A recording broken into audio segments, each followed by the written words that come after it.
ஆண்டவராகிய இயேசு கிறிஸ்துவின் நாமத்தினாலே கூடி வந்திருக்கிற தரிசனத்தை விரிவாக்க வேண்டும் என்கிற ஒரு தெரிந்த ஒரு அறிவோடு கூட கூடி வந்திருக்கிற ஊழியக்காரர்களையும் ஊழியக்காரிகளையும் நானும் உங்களைப் போல ஒரு ஊழியக்காரன் என்கிற தைரியத்தில் நிச்சயமாக ஆண்டவருக்குள்ளே உங்களை வாழ்த்துகிறேன்.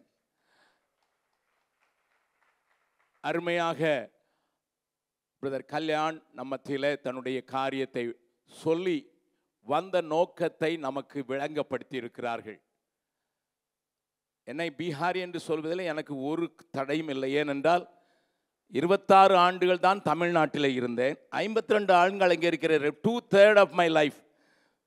என் வாழ்க்கையில் 3/2 பங்கு நான் வட இந்தியாவிலே நான் இருந்து விட்டபடியினாலே என்னை பீகாரி என்று அடையாளப்படுத்தி கொள்வதில் எனக்கு ஒரு தயக்கமும் இல்லை.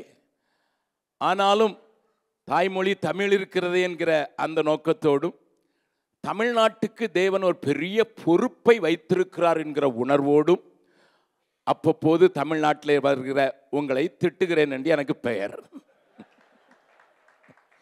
எனக்கு கிடைக்கப்பட்ட தமிழ்நாடு எனக்கு கொடுத்துருக்க பெரிய பெயரு. இவர் வந்தால் திட்டுவார், இவர் வந்தால் நம்மளெல்லாம் போட்டு வாங்குவார், அப்படி என்கிற ஒரு பெரிய பட்டத்தை தமிழ்நாடு எனக்கு கொடுத்ததற்காக நன்றி. கர்த்தருடைய பரிசுத்த நாமத்துக்கு ஸ்தோத்திரம். அவர் சொல்லும்போது ஒரு காரியம் சொன்னார், வசனத்தை வசனமாக படிக்க பார்த்தவன். ஆகையினாலே வசனத்தினுடைய தெளிவு மாத்திரமல்ல, இந்த பெரிய தேசத்தில் ஐரோப்பாவுக்குள்ளே போனால் ஒவ்வொரு தேசத்துக்கு போகும்போதும் நிறைய காரியங்களை தாண்டணும். தாண்டாமல் கன்னியாகுமரியிலேருந்து காஷ்மீர் வரைக்கும் தாராளமாக போயிட்டு வர்றதுக்கு நமக்கு உரிமை இருக்கிற இந்த தேசத்தில் இருக்கிற பல கோடி மக்களை சந்திக்கிற பொறுப்பு தமிழ்நாட்டுக்கு அதிகம் இருக்கிறது என்கிற நினைவோடு தான் சில நேரங்களில் நான் கடிந்து கொண்டு பேசினாலும் என்னுடைய உள்ளத்தை தேவன் அறிந்திருக்கிறபடியினாலே இந்த நாளிலும் உங்களோடு கூட தேவன் பேசுவார் என்று நான் விசுவாசிக்கிறேன்.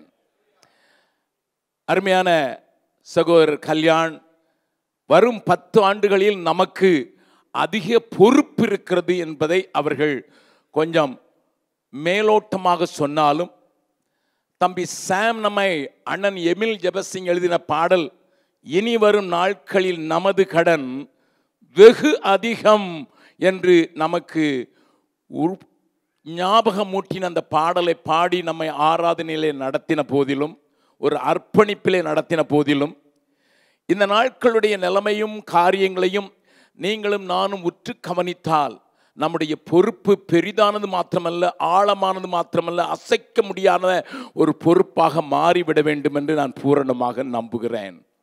கர்த்தர் அதை செய்வார் என்பதற்கு அடையாளமாகத்தான் போகிற இடங்களெல்லாம் இந்த நாட்களிலே போதகர்களோடு கூட பேசுவதற்கு ஏனோ தெரியவில்லை, என்னையும் ஆண்டவர் ஆங்காங்கே எடுத்து சென்று மற்றவர்கள் அப்படிப்பட்ட காரியங்களை செய்வதற்கு கர்த்தர் செய்து வருகிறார்.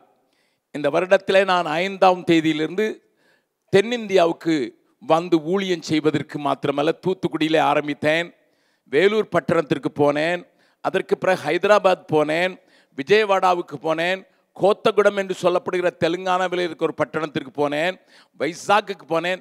எல்லா இடங்களிலும் இப்பொழுது நான் மகாராஷ்டிராவிலிருந்து நேற்று ராத்திரி தான் இங்கே வந்தேன், கோலாப்பூர் என்கிற இடத்துல. எல்லா இடங்களிலையும் விசேஷமாக போதர்களுக்கு பேசும்படியாக இந்த அத்தனை ஊர்களிலையும் கர்த்தர் கதவுகளை திறந்தது மாத்திரமல்ல, அவர்களோடு மனம் விட்டு பேசத்தக்கதாக கர்த்தர் கிரியை செய்தது மாத்திரமல்ல, தேவ ஆவியானவர்களை உணர்த்துவித்து அதற்கு தங்களை ஒப்பு கொடுக்கிற ஒரு பெரிய கூட்டத்தை இந்த தென்பகுதி மாநிலங்களிலே தேவன் செய்ததை காண கர்த்தர் உதவி செய்ததற்காக நான் ஆண்டவருக்கு நன்றி செலுத்துகிறேன். பவுல் சொன்னது போல அனுகூலமான வாசல்கள் திறந்திருக்கிறது, விரோதம் செய்கிறவர்கள் அநேகர் இருக்கிறார்கள் என்பது உண்மைதான். And it is increasing and intensified. அது பெரிதாய் கொண்டு வருகிறது மாத்திரமல்ல, அதிகமாக மாறிக்கொண்டு வருது. ஆனால் எங்களுடைய வேதத்தையும் நம்முடைய வேகத்தையும் அது ஒரு நாளும் தடுத்து நிறுத்தாது என்று நம்புவர்கள் மாத்திரம் ஒரு கரங்களை வைத்து ஆண்டவருக்கு நன்றி செலுத்தலாம். No, nothing is going to stop us. என்ன நடந்தாலும் சரி வேகம் தனியாது என்பதற்காக ஒரு சின்ன சாட்சியை மாத்திரம் சொல்லிவிட்டு நான் வேதத்தின் காரியத்தில் நான் உங்களை எடுத்து சொல்ல விரும்புகிறேன். வட இந்தியாவில் அது விசேஷமாக உத்தரப்பிரதேசத்தில் நடக்கிற காரியங்கள் அநேகம் உங்களுக்கு தெரியாமல் இருக்கலாம், தெரிந்தவர்களும் இருக்கலாம். கொஞ்சம் தொடர்புடையவர்களுக்கு தெரிந்திருக்கும். கடந்த நவம்பர் மாதத்தில், அதாவது போன நவம்பர் மாதத்தில், கிட்டத்தட்ட 2.5 மாதம் ஆகிறது, திடீரென்று ஆராதனை நடத்தி கொண்டிருந்த இடத்திலிருந்து ஒரு மிஷனரியும் அவருடைய மகன் சின்ன பையன்தான், மகனும் ஒரு சகோதரியும் கூட 5 பேர், 4 முக்கியமான சர்ச் கவுன்சில் என்று நாங்கள் வைத்திருக்கிறபடினால சர்ச் கவுன்சில் உள்ளவர்களையும் போலீஸ் திடீரென்று முன்னறிவிப்பின்றி எதற்கு எடுத்துக்கொண்டு போகிறோம் என்று கொள்ள சொல்லாமல் ஆராதனையின் நடவிலிருந்தே எடுத்துக்கொண்டு போய் சிறையிலே அடைத்தார்கள். It happen just in November. அப்பொழுது அவர்கள் அங்கே போனாது. ஏன்னால் அந்த சகோதரனை குறித்து நான் உங்களுக்கு சொன்னால் நலமாயிருக்கும். ஒருவேளை என்னுடைய செய்திகளை யூடியூபில் கேட்டுக்கொண்டிருக்கிறவர்களுக்கு சில வேளை அவரை குறித்து தெரிந்திருக்கலாம். அவர் ஒரு துப்பாக்கி ஏந்திய கிரிமினலாக, ஒரு பெட்டி கான்ட்ராக்டர். பட் ஆனால் அவருடைய மெயின் தொழில் துப்பாக்கி வைத்து ஜனங்களை மிரட்டி காசு பறித்து கொண்டிருந்தவராக அவரை நாம் நடத்துகிற அநாதை இல்லத்திலே வளர்ந்து, ஆனால் சிறு வயதிலே எங்கள் கைகளிலிருந்து பிரிக்கப்பட்டு, அவள் எங்களோடு இருந்ததெல்லாம் 4 ஆண்டுகள் தான். 5 வயதிலே அனாதையாக தாய் தகப்பனை ஏற்றவளாக வந்தாள். 4 வருடங்கள் எங்களோடு இருந்தாள். 9வது வயதிலே உறவினர்கள் சொன்னார்கள், ஐயா உங்களோடே எப்பொழுதும் வைத்துக் கொண்டிருக்கிறீர்கள், அவளுக்கு தாய் தகப்பன் இல்லை, ஆனால் மாமா மச்சான் தான் இருக்கிறோம், நாங்களும் கொஞ்சம் உறவை கொண்டாட வேண்டும் என்று சொல்லி கூட்டிக் கொண்டு போனவர்கள் திரும்பி கொண்டு வரவில்லை. எங்களுக்கு அதை பிரித்து விவரத்தை அறிவதற்கும் அவர்கள் விடவில்லை. நடந்த காரியம்தான் பின்னதாக தெரிந்தது. 9 வயதில் அவளை திருமணம் செய்து கொடுத்து விட்டார்கள். கவனியுங்கள், அந்த 9 வயதில் அவள் திருமணம் செய்து கொண்டு 4 வயதில் தான், 4 வருடம் தான் எங்களோடு இருந்தாலும் அவளுக்கு சில வசனங்கள் தெரியும், சில பாட்டுக்கள் தெரியும். ஆண்டவர் கிரியை செய்வார் என்று திருமணம் செய்து கொண்டு கணவன் வீட்டுக்கு எடுத்துக்கொள்ளும் போது அங்கே அந்த கலாச்சாரத்தின் முறைப்படி, மத வழிபாடுகளின் முறைப்படி அவளை வீட்டுக்குள் கொண்டு போகும்போது அவளை ஆசரிக்க சொன்னார்கள் சில காரியங்களை. அவள் சொன்னால், நான் இயேசுவை தான் அறிவேன், மற்ற தெய்வங்களை அறிய மாட்டேன், வணங்கோ மாட்டேன் என்று சொன்னதினால அன்றைக்கே தன்னுடைய துப்பாக்கி அந்த இடத்திலேயே காட்டி வீட்டுக்கு ஓடு என்று அனுப்பிவிட்டான். அனுப்பிவிட்ட அவனுக்காக அவள் ஜெபிக்கத்தான் முடியும். அடித்து அனுப்பிவிட்டான். அந்த ஜெபிக்கிற நாளிலே அந்த துப்பாக்கி ஏந்தின அந்த ஒரு துர்மார்க்கனுடைய தம்பியை மிகவும் நேசித்தான். அவன் திடீரென்று வியாதிப்பட்டு ரத்தம் கற்க ஆரம்பித்து அவனை காப்பாற்றக்கூடாத நிலைக்கு வாரணாசி என்று சொல்லப்படுகிற காசியில் இருக்கிற ஹிந்து யூனிவர்சிட்டி ஹாஸ்பிட்டலில் வைத்த போதும் ஒன்றும் செய்ய முடியாது, தூக்கி கொண்டு போங்கள் என்றால் வீட்டில் மந்திரவாதிகள் எல்லாம் பெரிய பெரிய மந்திரவாதிகள் என்றால் கொள்ளையடித்த பணம் கையில் இருந்தது. வரவழைத்து அவர்களை கொண்டு எப்படியாயிலும் காப்பாற்ற வேண்டும் என்று நினைக்கும் போது அவனுடைய நிலைமை இன்னமும் மோசமாக ஆரம்பித்ததினால அந்த நேரத்தில் அவனுக்கு யோசனை வந்தது, நான் திருமணம் செய்து ஆனால் வாழ்க்கை நடத்தாமல் விரட்டிவிட்ட அந்த மகளை நான் விரட்டி விட்டதற்கு அவள் ஒரு தெய்வத்தை வணங்கினாள் அல்லவா, ஏன் அவளை கூட்டிக் கொண்டு இந்த நேரத்தில் சோதிக்க கூடாது என்று சொல்லி ஆள் விட்டு கூப்பிட்டு அவளிடத்தில் கேட்டான். இப்பொழுது அவளுக்கு வயது 13 ஆகிவிட்டது. கவனிங்கள், 4 வருஷம் 13 வயது. ஆனால் நாங்கள் போட்ட அந்த விதை, சிறு வயதிலே போட்ட விதை ஏற்ற காலத்தில் முளைத்திருந்ததினால் அவள் விசுவாசத்தை விடவும் இல்லை, வேதம் வாசிப்பதில் தவறவும் இல்லை. ஹல்லேலூயா. அதிகம் பேச மாட்டாள், பேச மடந்தேன் தான் நாங்கள் அவளை கூப்பிடுவது வழக்கம். அப்படிப்பட்ட அந்த பெண் கூட்டிக் கொண்டு வந்து என் தம்பியை சுகமாக்கினால் உன் இயேசுவை நானும் பின்பற்றுகிறேன் என்று. அவன் மரித்த நிலையிலே கிட்டத்தட்ட கிடக்கிறான். அன்கான்சியஸ் ஆகி பல நாட்கள் ஆகிவிட்டது. எழுப்பி வைத்தால் உடனே ரத்தம் கக்குவான், அவ்வளவுதான் தெரியும். அவள் சொன்னாள், இது எங்கே இயேசுவுக்கு லேசான காரியம், ஆனால் நீ எனக்கு ஒரு வாக்கு கொடுக்க வேண்டும். 13 வயது பிள்ளை தைரியத்தோடு சொன்னாள், நீ துப்பாக்கி தூர போட்டுட்டு நீ பைபிளை தூக்கி என் கூட ஆண்டவரை சர்ச்சு சொல்றதுக்கு ரெடினா நான் இப்போ பிரசங்கம் பண்ணுறேன். இப்பொழுது போராட்டம். ஆண்டவரை அறியாதவன், இயேசு என்கிறதை இவனுடைய மூலம்தான் கேட்டவன், ஒரே ஒரு தடவை தான் கேட்டவன். அப்படிப்பட்டவன் தன்னுடைய தம்பியின் மேல் வைத்திருந்த பாசத்தின் நிமித்தமாக சரி என்று ஒப்புக்கொண்டான். அவள் முழங்கால் நின்று சண்டே ஸ்கூல் சாங் தான் பாடினா. அவளுக்கு தெரிஞ்சதெல்லாம் சண்டே ஸ்கூல் சாங் தான். ஒரு 3 பாட்டு தான் அவளுக்கு தெரியும். நாங்கள் சொல்லி கொடுத்த சின்ன பாட்டுகள். வேறு வசனத்தின் வெளிய வெளிச்சம் கிடையாது. பிரசங்கிகளை சந்திக்க முடியவில்லை. 4 வருடங்கள் எங்களோடு கூட இருந்தபோது அவள் கற்றுக்கொண்ட சில காரியங்கள் மாத்திரம்தான் அவளுக்கு தெரியும். அவள் சொல்லி சொல்லி ஜெபிக்க ஜெபிக்க இந்த பையன் எழுந்து நின்று டான்ஸ் ஆட ஆரம்பித்து விட்டான். எனக்கு பசிக்கிறது என்று சொன்னான். அதை கண்டு அவன் நடுநடுங்கி போனான். துப்பாக்கி தூரத்தில் ஓட போட்டு அவர்கள் 2 பேரும் வீட்டிலேயே, அது உத்தரப்பிரதேசத்தின் பார்டரில் இருந்த ஒரு வில்லேஜில், அது எங்கள் காதுகளுக்கு எட்டவும் இல்லை, அந்த இடத்துல அவர்களே 2 பேரும் சேர்ந்து வசனம் படிக்காமலே ஊழியத்தை ஆரம்பித்து விட்டார்கள். ஏராளமானவர்கள் தொடப்பட்டார்கள், சுகமானார்கள். இவளுக்கு தெரிந்ததெல்லாம் அந்த 2 பாட்டு தான். வானத்தை பாரு, பறவைகளை உண்டாக்கின ஆண்டவர் உன்னை உண்டாக்கிறார், உன்னை நேசிக்கிறார், இதெல்லாம் அவ்வளோ தெரியும். அதை வைத்தே அவர்கள் பிரசங்கம் பண்ணி ஜெபம் பண்ணி கூட்டம் நடத்துகிறான்னு நாங்கள் கேள்விப்பட்ட போது எங்கள் காதுக்கு வந்து விட்டது. இங்கே உங்களால் வளர்க்கப்பட்ட பிள்ளை பொழுது ஊழியக்காரியாகிவிட்டாள் என்று அவனை கொண்டு வந்து வேதாம கல்லூரியில் வேதம் படிக்க விட்டு ஒரு இடத்துல ஊழியத்திற்கு வைத்த போது அங்கே அவர்களை கொண்டு கர்த்தர் பெரிய காரியங்களை செய்தார். தேசத்தில் ஆண்டவர் கிரியை செய்கிறார் என்பதை மாத்திரம் பார்ப்ப நம்முடைய கண்கள் சத்துருடைய கிரியைகளை மாதிரி தான் பார்க்கும். நம்ம அதை பெருசாக பார்த்துட்டு இதை சிறுசாக பார்க்க பறிச்சிட்டோம். அதனால தான் நமக்குள்ள தைரியம் வர்றது கொஞ்சம் கஷ்டப்படுது. ஆண்டவர் தான் பெரிய காரியங்களை செய்து கொண்டிருக்கிறார். என்ன நடந்துன்னு சொல்கிறேன். ஒருவேளை இது பழைய சம்பவமாக நான் இப்பொழுது உள்ளதையும் சொல்கிறேன். அப்பொழுது உங்களுக்கு விளங்கிவிடும் கர்த்தர் கிரியை செய்யும்போது நான் என்ன செய்கிறேன் என்கிறதான் நம்முடைய கேள்வி. நன்றாக கவனியுங்கள். இப்பொழுது என்ன நடந்தது? அங்கே நாசிரிகஞ்சன் என்கிற ஒரு இடத்துல, நான் இருக்கிற இடத்துலேருந்து 25 கிலோமீட்டர் உள்ள தூரத்தில் அங்கே தான் அவர்களை வைத்தோம். அங்கே ஒரு குடும்பத்தில் 4 மருமக்கள்மார் உண்டு, பணக்காரர்கள், வியாபாரிகள்.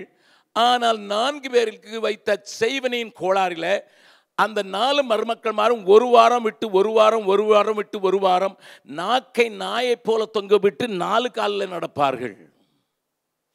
செய்வனுடைய பலாத்த ஆளுகை அவர்கள் மேலே இருந்தது. அப்பொழுது எப்படியோ கேள்விப்பட்டு இவர்கள் 2 பேரையும் கொண்டு போய் ஜெபம் பண்ணால் அவர்கள் 4 அந்த முழு குடும்பமும் ஆண்டவருக்குள்ளே வந்து விட்டது.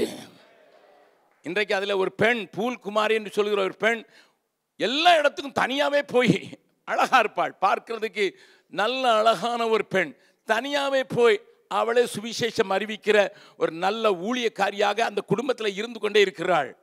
அந்த 4 மருமக்கள்மாரில் அவர்கள் உடனே ஆலயத்துக்கு வர ஆரம்பித்தாங்க. ஒரு ஆண்டவருக்கு என்று ஒரு ஆலயம் கட்டினோம். அதை பார்த்த மற்ற ஜாதியினர், மாற்று மதத்தினவர்கள் ஆராதனை வேளையில் ஒரு வெடிகுண்டை நடுவில் போட்டார்கள். பாயிண்ட் பிளாங்கில் இவரை சுட்டார்கள். ஆனால் ஜனங்கள் காயப்பட்டார்கள். அவருக்கு இங்கே வயிற்றிலே தான் காயம்பட்டதினால அவர் உயிர் தப்பு விட்டது. ஆனால் குடல் 9 அங்குலத்தை வெட்ட வேண்டியதாகிவிட்டது. அதை பார்த்த என்னுடைய மனைவி என்னிடத்தில் ஒரு நாள் சொன்னாள், என் பிள்ளை மாதிரி அவளை மடியில் போட்டு வளர்த்தேன் டாடி, என் மக தான், அவளுக்கு கல்யாணம் 9 வயசுலேயே ஆகிட்ட போது நான் ஒரு வாரம் சாப்பிடலன்னு உங்களுக்கு ஞாபகம் இருக்குல்ல, இப்போ ஆண்டவருக்குள்ள அவள் கொண்டு வந்துட்டான்னு ரொம்ப சந்தோஷமாக இருக்குது. ஆனால் அவளை காப்பாற்றுறதுக்காகாது கொஞ்சம் இடத்த மாற்றி கொடுங்க என்று. அவர் மாட்டேனுங்கிறார், அங்கே தான் போவேங்கிறார். ஆனால் ஆண்டவருடைய கிருபையினால அவர் ஒரு டஃப் மேன், ஏனென்றால் பழைய கிரிமினல் ஆச்சு. ஆகையினால ஒரு டஃப் மேன் என்று சொல்லி அவரை நாங்கள் வாரணாசிக்கு அருகாமையில் உள்ள ஜமனியா என்கிற ஒரு இடத்துல 45 கிலோமீட்டர் கங்கை நதி ஓடுகிற அதன் மேலே இருந்த சின்ன பட்டணத்தில் நாங்கள் ஊழியத்துக்கு வைத்த போது பலத்த கிரியைகளை தேவன் செய்தனால் ஒரு பெரிய நல்ல சபை உண்டாயிற்று. 300 பேர் இருக்கிற சபையாக அவர் வளர்ந்து வருகிற நேரத்தில் இந்த காரியம் நடந்தது. நல்லா கவனிங்க. அப்போ நவம்பர் மாதத்தில் அவர் தூக்கி உள்ள போட்டாங்க. உள்ள போட்டு 10வது நாள் நாங்கள் ரொம்ப கஷ்டப்பட்டு பெயில் எடுக்க முடிஞ்சது. காஜிப்பூருங்கிற ஒரு இடத்துல ஜெயிலில் போட்டிருந்தாங்க. 7 பேரையும், சகோதரியை தனியாக, அந்த 7 பேரையும் தனியாக போட்டிருந்தாங்க. 27 நாள் கழிச்சு தான் அவங்களுக்கு பெயில் கொடுத்து 17 நாள் கழிச்சு தான் விடுதலையானாங்க. வந்த உடனே நான் ஃபோன் பண்ணேன். என்ன, அவன் பேர் வினோத். என்ன வினோத், மறுபடியும் உள்ளே போயிட்டு வந்துட, முன்னால் தான் இவனையோ கொண்டுட்டு போனேன், இப்போ என்னப்பா நீ உள்ள போட்டேன். அங்கிள் என்ன சொல்கிறீங்க அங்கிள், கர்த்தர் எப்படி கிரியை செய்தார்னா? என்னடா கிரியை செய்தார்னு கேட்டேன். ஏன்னா எனக்கு மர்மம் தானே. நல்லா கவனிங்க. அவர் சொல்றாரு, இங்க 300 பேருக்கு தான் ஆராதனை நடத்தினாங்க, 700 பேருக்கு ஆராதனை நடத்தினேன். எல்லா இன்மேட்ஸும் காலையும் சாயங்காலம் ஆராதனை நடத்துறேன் அங்கிள். நான் என்னப்பா என்ன நடந்ததுன்னு கேட்டேன். நாங்கள் உள்ளே போனோம்ல, அது சண்டே அங்கிள். நாங்கள் 6 சகோதரர்கள் என் பிள்ளையும் சேர்த்து நாங்கள் அதனால் உட்காந்து மௌனமாக இங்கே அங்கே பாடினதுக்கே பிடிச்சிருந்துட்டான். இங்கே மௌனமாக ஜெயிலுக்குள்ளே ஜோம் பண்ணோன்னு நாங்கள் கூடி கொஞ்சம் மெசுன்னு ஜோம் பண்ணோம். அங்கே இருந்த பவுசிக்கார் பார்த்து, இன்றைக்கி சண்டேல நீங்கள் ஆராதிப்பீங்கள்ல, ஆராதனை பண்ணுங்கன்னு சொல்கிறான். ஜெயிலுக்குள்ளே எல்லா இடத்துலையும் ராகேல் இருக்கிற, நமக்கு தான் கண்ணு தெரிய மாட்டேங்குது. எல்லா இடத்துக்குள்ளும் ஒரு ராகேல் இருக்கிறாள். அப்போ இவங்க சொன்னாங்களா, நீங்களும் ஆராதனையில் அப்படியே பிடிச்சி வந்தாங்க, பைபிள் கூட கொண்டு வரல, நான் வச்சிருக்கேன்ட்டு அவர் பெட்டிக்குள்ளே இருந்த பைபிளை தோண்டி கொடுத்து காலையும் மாலையும் கூட்டம் நடத்தும் போது 700 இன்மேட்ஸுக்கு வேறு வழி கிடையாது, எல்லாம் உட்காந்து இயேசுவே ஆண்டவர்னு பாடுறதுக்கு. எத்தனை பேர் ஆண்டவருக்கு வந்தாங்கன்னு எனக்கு தெரியாது, ஒன்று தெரியும். ஆமாம், பக்கத்தில் உங்கள் கையை பிடிச்சி சொல்லுங்க. வெளியே இருந்தால் 300 பேர், உள்ளே போனால் 700 பேர். நமக்கு இது விளங்குறது இல்லை, தான் பிரச்சனை. நமக்கு அதனால தான் வெளியே போகிறதுக்கே நமக்கு பயமாக இருக்குது. எனக்கே நீ பயமே இங்கே தான். ஆண்டவர் உங்களோடு கூட பேசுவாராக. நாம் வாழ்கிற நாட்களில் ஆவியானவர் கிரியை செய்கிறார் என்பதை சொல்லுவதற்காகத்தான் நான் இந்த காரியத்தை சொல்லுகிறேன். நல்லா கவனிங்க. ஊழியத்தினுடைய 50 ஆண்டு நிறைவில் நாங்கள் ஒரே இடத்துல எல்லா விசுவாசியும் கூட்டினா அவ்வளோ இடம் நமக்கு இல்லை அப்படின்னு சொல்லிட்டு தனித்தனியாக 1000 பேராயாவது கூப்பிட்டோன்னு சொல்லி நாங்கள் 25 இடங்களில் கூட்டங்களை ஒழுங்கு செய்தோம். உத்தரப்பிரதேசத்தில் ஒரு இடத்துல கூட்டி ஆராதிச்சுட்டு ஒரு முழுவதும் ஒரு நாள் மீட்டிங் நடத்திட்டு நன்றியறிதல் ஆராதனைங்கிறதுனால மத்தியானத்திலும் சாப்பாடு போட்டு மறுபடியும் சாயங்காலம் மீட்டிங் நடத்தும் போது மத்தியானம் சாப்பாடு போடும்போது ஒரு 60 பேர் வந்து ஒரே சத்தம். நமக்கு உத்தரப்பிரதேசத்தில் இருக்க ஒரு சின்ன கேம்பஸில் தான் நடத்தணும். ஒரே சத்தம். என்னையா அப்படின்னு கேட்டா, அவங்க மாட்டுக்கறி போடுறீங்க. ஹலோ, போலீஸ் வந்தாங்க, எஸ்டிஓ வந்தார், பெரிய பெரிய ஆஃபீஸர் வந்தாங்க. அவங்ககிட்ட கோழிக்கறி போட்டது உண்மை. எங்கள் ஊரில் வலது கைக்கும் இடது கைக்கும் மட்டும்தான் வித்தியாசம் தெரியாதுன்னு நினைக்காதீங்க. கோழிக்கறிக்கும் மாட்டுக்கறிக்கும் வித்தியாசம் தெரியாது. அதை ஒரு சின்ன பாத்திரத்தில் எடுத்துட்டு மதுராவில் இருக்கிற லேபரேட்டரி கொண்டு போவோம். அது செக் பண்ண பிறகு நாங்கள் சொல்கிறோம் அப்படின்னு சொல்லிட்டு எடுத்துகிட்டு போனாங்க. 1 வருஷமாக பார்க்குறோம், இன்னும் கோழியா மாடான்னு தெரில. ஒரு பக்கம் தமிழ்நாட்டு சயின்டிஸ்ட்லாம் சந்திரனுக்கு என்னத்தையும் அனுப்புகிறாங்கன்னு நம்ம தெரிஞ்சிருக்கோம். அதுக்கு யார் பேரை எடுத்துக்கிட்டாலும் சரி, அது 2வது. நம்ம ஆள் தான் அனுப்பிச்சு. ஆனால் எங்கள் ஊர் சயின்டிஸ்ட்டு, அங்கே இருக்கிற சயின்டிஸ்ட் மதுரா, ஏன்னா இருக்கிற இடம் சரியில்லை. மதுராவில் இருக்கிறவனுக்கு மாட்டுக்கறியா கோழிக்கறியான்னு கூட தெரியல. இன்னைக்கு வரைக்கும் செக் பண்ணிகிட்டு இருக்கான். நான் நினச்சேன், ஒருவேளை இவன் கண்களே அடைக்கப்பட்டு போச்சுதோ. My dear people of God, MLA பாட்டு எழுதினார், உறக்கம் தெளிவோம், உற்சாகம் கொள்வோம், அவர் படை ஜெயிக்க நம்மிடை கருத்து வேற்றுமையின்றி வாழ்வோம். இது ஜெயிக்கிற படை ஐயா, இது ஜெயிக்கிற படை. அவர் கிரியை செய்கிறாரு, நான் இணைந்து கொள்றேன், இவ்வளவுதான். nothing else. அதனால தான் என் டிக்ஷனரியில் பயான்னு ஒரு வார்த்தை இல்லாமலே போயிடுச்சு. உம்மாலே ஒரு சேனைக்குள் பாய்வேன், தம்மாலே ஒரு மதிலை தாண்டுவேன். இதுதான் நம்ம பாடுற பாட்டு, படிக்கிற வசனம். தேவன் நமக்கு இருக்கிற தடைகளை உடை தெரியத்தக்கதாக தேவன் நமக்கு கொடுக்க கிருபை கொடுப்பாராக. நானும் பாஸ்டர் கல்யாண் மற்ற தேவனுடைய பிள்ளைகளும் இந்த கூட்டங்களை இப்படி செய்தால் நீங்கள் வருவீர்களா என்று கேட்டபோது நான் தைரியமாக வருவேன் என்று சொன்னேன். மற்றவர்களெல்லாம் நல்லாம சொன்னார்கள். ஆனாலும் ஆண்டவருடைய தரிசனத்தை கொஞ்சம் பகிர்ந்து கொள்வதில் எனக்கு தடை இருக்காது என்று சொல்லி தைரியமாகத்தான் வந்தேன். வந்து நான் நேற்றைய தினத்தில் 12 மணிக்கு ராத்திரியில் வந்தேன். காலையில் வழக்கம் போல் 4:30 மணிக்கு ஆண்டவர் எழுப்பிவிட்டு எனக்கு ஒரு சின்ன காரியத்தை காண்பித்தார். I am sorry to say, as Kalyan said, I may affect some of you, but it's not my words, it's what God thinks about you. தேவன் உங்களை குறித்து என்ன நினைக்கிறார் என்பதை நான் உங்களுக்கு சொன்னால் நலமாய் இருக்கும் என்று நான் நினைக்கிறேன். காலையில் நான் எழுந்து வழக்கம் போல 4:30 மணிக்கு எழும்புகிற வழக்கத்தை உடையவனாக இருந்தபடினால முழு நாளும் பிரயாணம் பண்ணி வந்திருந்தாலும் கரெக்டாக ஆண்டவர் எழுப்பி விட்டு டக்குன்னு ஒரு பிக்சரை எனக்கு காண்பித்தார். என்னுடைய அருமையான ஊழியக்காரர்கள் உங்களை குறை சொல்லுவேன் என்பதல்ல, தேவனுடைய திருஷ்டியில் தேவனுடைய கண்ணோட்டத்தில் நாம் எங்கே இருக்கிறோம் என்பதை நீங்கள் புரிந்து கொண்டால் தான் இந்த தரிசனம் நமக்கு இருக்கிறதே இதை விரிவாக்கத்தக்கதான ஒரு பெரிய பலன் உண்டாகும் என்பதை நான் உங்களுக்கு காண்பித்து கொடுக்க விரும்புகிறேன். அது என்ன என்றால், அநேகர் இங்கே தன்னுடைய திரியின் பலத்தில் எரிகிறார்களே வழிய ஆண்டவர் தந்த அந்த ஆயில் அல்லது எண்ணெயின் பலத்தில் எரியவில்லை என்று சொன்னார். நன்றாய் கவனியுங்கள். நமக்கு தெரிந்த அந்த காரியங்கள் தான். ஆனால் அந்த வசனத்தை எனக்கு முன்னதாக காண்பித்தார். வாசிக்கலாம். மத்தேயு எழுதின சுவிசேஷம் 25வது அதிகாரம். மத்தேயு எழுதின சுவிசேஷம் 25வது அதிகாரம் 7-8 வசனங்களை நாம் வாசிக்கப் போகிறோம். மத்தேயு 25வது அதிகாரம் 7-8 வசனத்தை நாம் வாசிக்க போகிறோம். கொஞ்சம் வித்தியாசமாக நான் அதை உங்களுக்கு காண்பித்து கொடுக்க விரும்புகிறேன். அப்பொழுது அந்த கன்னிகைகள் எல்லாரும் எழுந்திருந்து தங்கள் தீவெட்டிகளை ஆயத்தப்படுத்தினார்கள். ஒரு நிமிஷம். தீவெட்டிகளை ஆயத்தப்படுத்தினார்கள் என்பதை நீங்கள் ஆங்கில வார்த்தையை அல்லது ஆங்கில வேதாமத்தை படிப்பீர்கள் என்றால் அதில் பல டிரான்ஸ்லேஷனில் ஒரு காரியம் சொல்லப்பட்டிருக்கிறது. Whether it is NIV or message Bible என்று ஒரு டிரான்ஸ்லேஷன் இருக்கிறது. நியூ இன்டர்நேஷனல் வேர்ஷனில் அவர்கள் என்ன, நியூ இன்டர்நேஷனல் என்ன சொல்லப்பட்டிருக்கு? தி ட்ரிம் தர் விக், அதாவது தங்கள் திரிகளை அவர்கள் சரி செய்தார்கள். அதுதான் NIV டிரான்ஸ்லேஷனில் இருக்கிறது. நல்லா கவனிங்க. ஆயத்தப்படுத்தினார்கள் என்பது தமிழில் இருக்கிறபடினால நாம் ஒருவேளை இதை நம்ம விளங்காமலே படித்து கொண்டிருப்போம். எல்லாரும் எழுந்திருந்தார்கள், 10 பேரும் எழுந்திருந்தார்கள். அவர்களுக்கு ஒரு காரியம் தெரியும், மணவாளன் வரப்போகிறார்.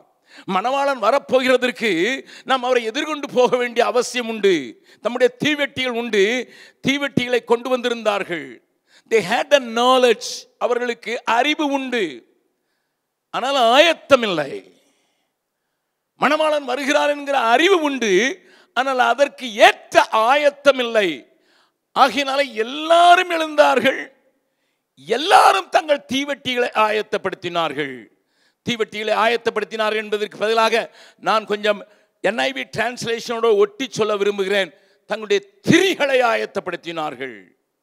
ஏனென்றால் அது சீக்கிரத்தில் அவர்கள் காத்திருக்கிற நேரத்தில் திரியின் பலத்தில் தான் வெளிச்சம் உண்டாயிருந்தது. ஆகையினால அது கரிந்து போயிருந்தது.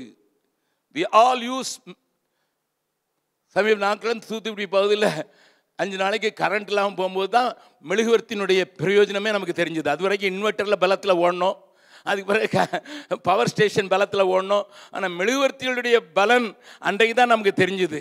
அது சென்னையாக இருக்கலாம் அல்லது இங்கே இருக்கலாம். கவனியுங்கள்.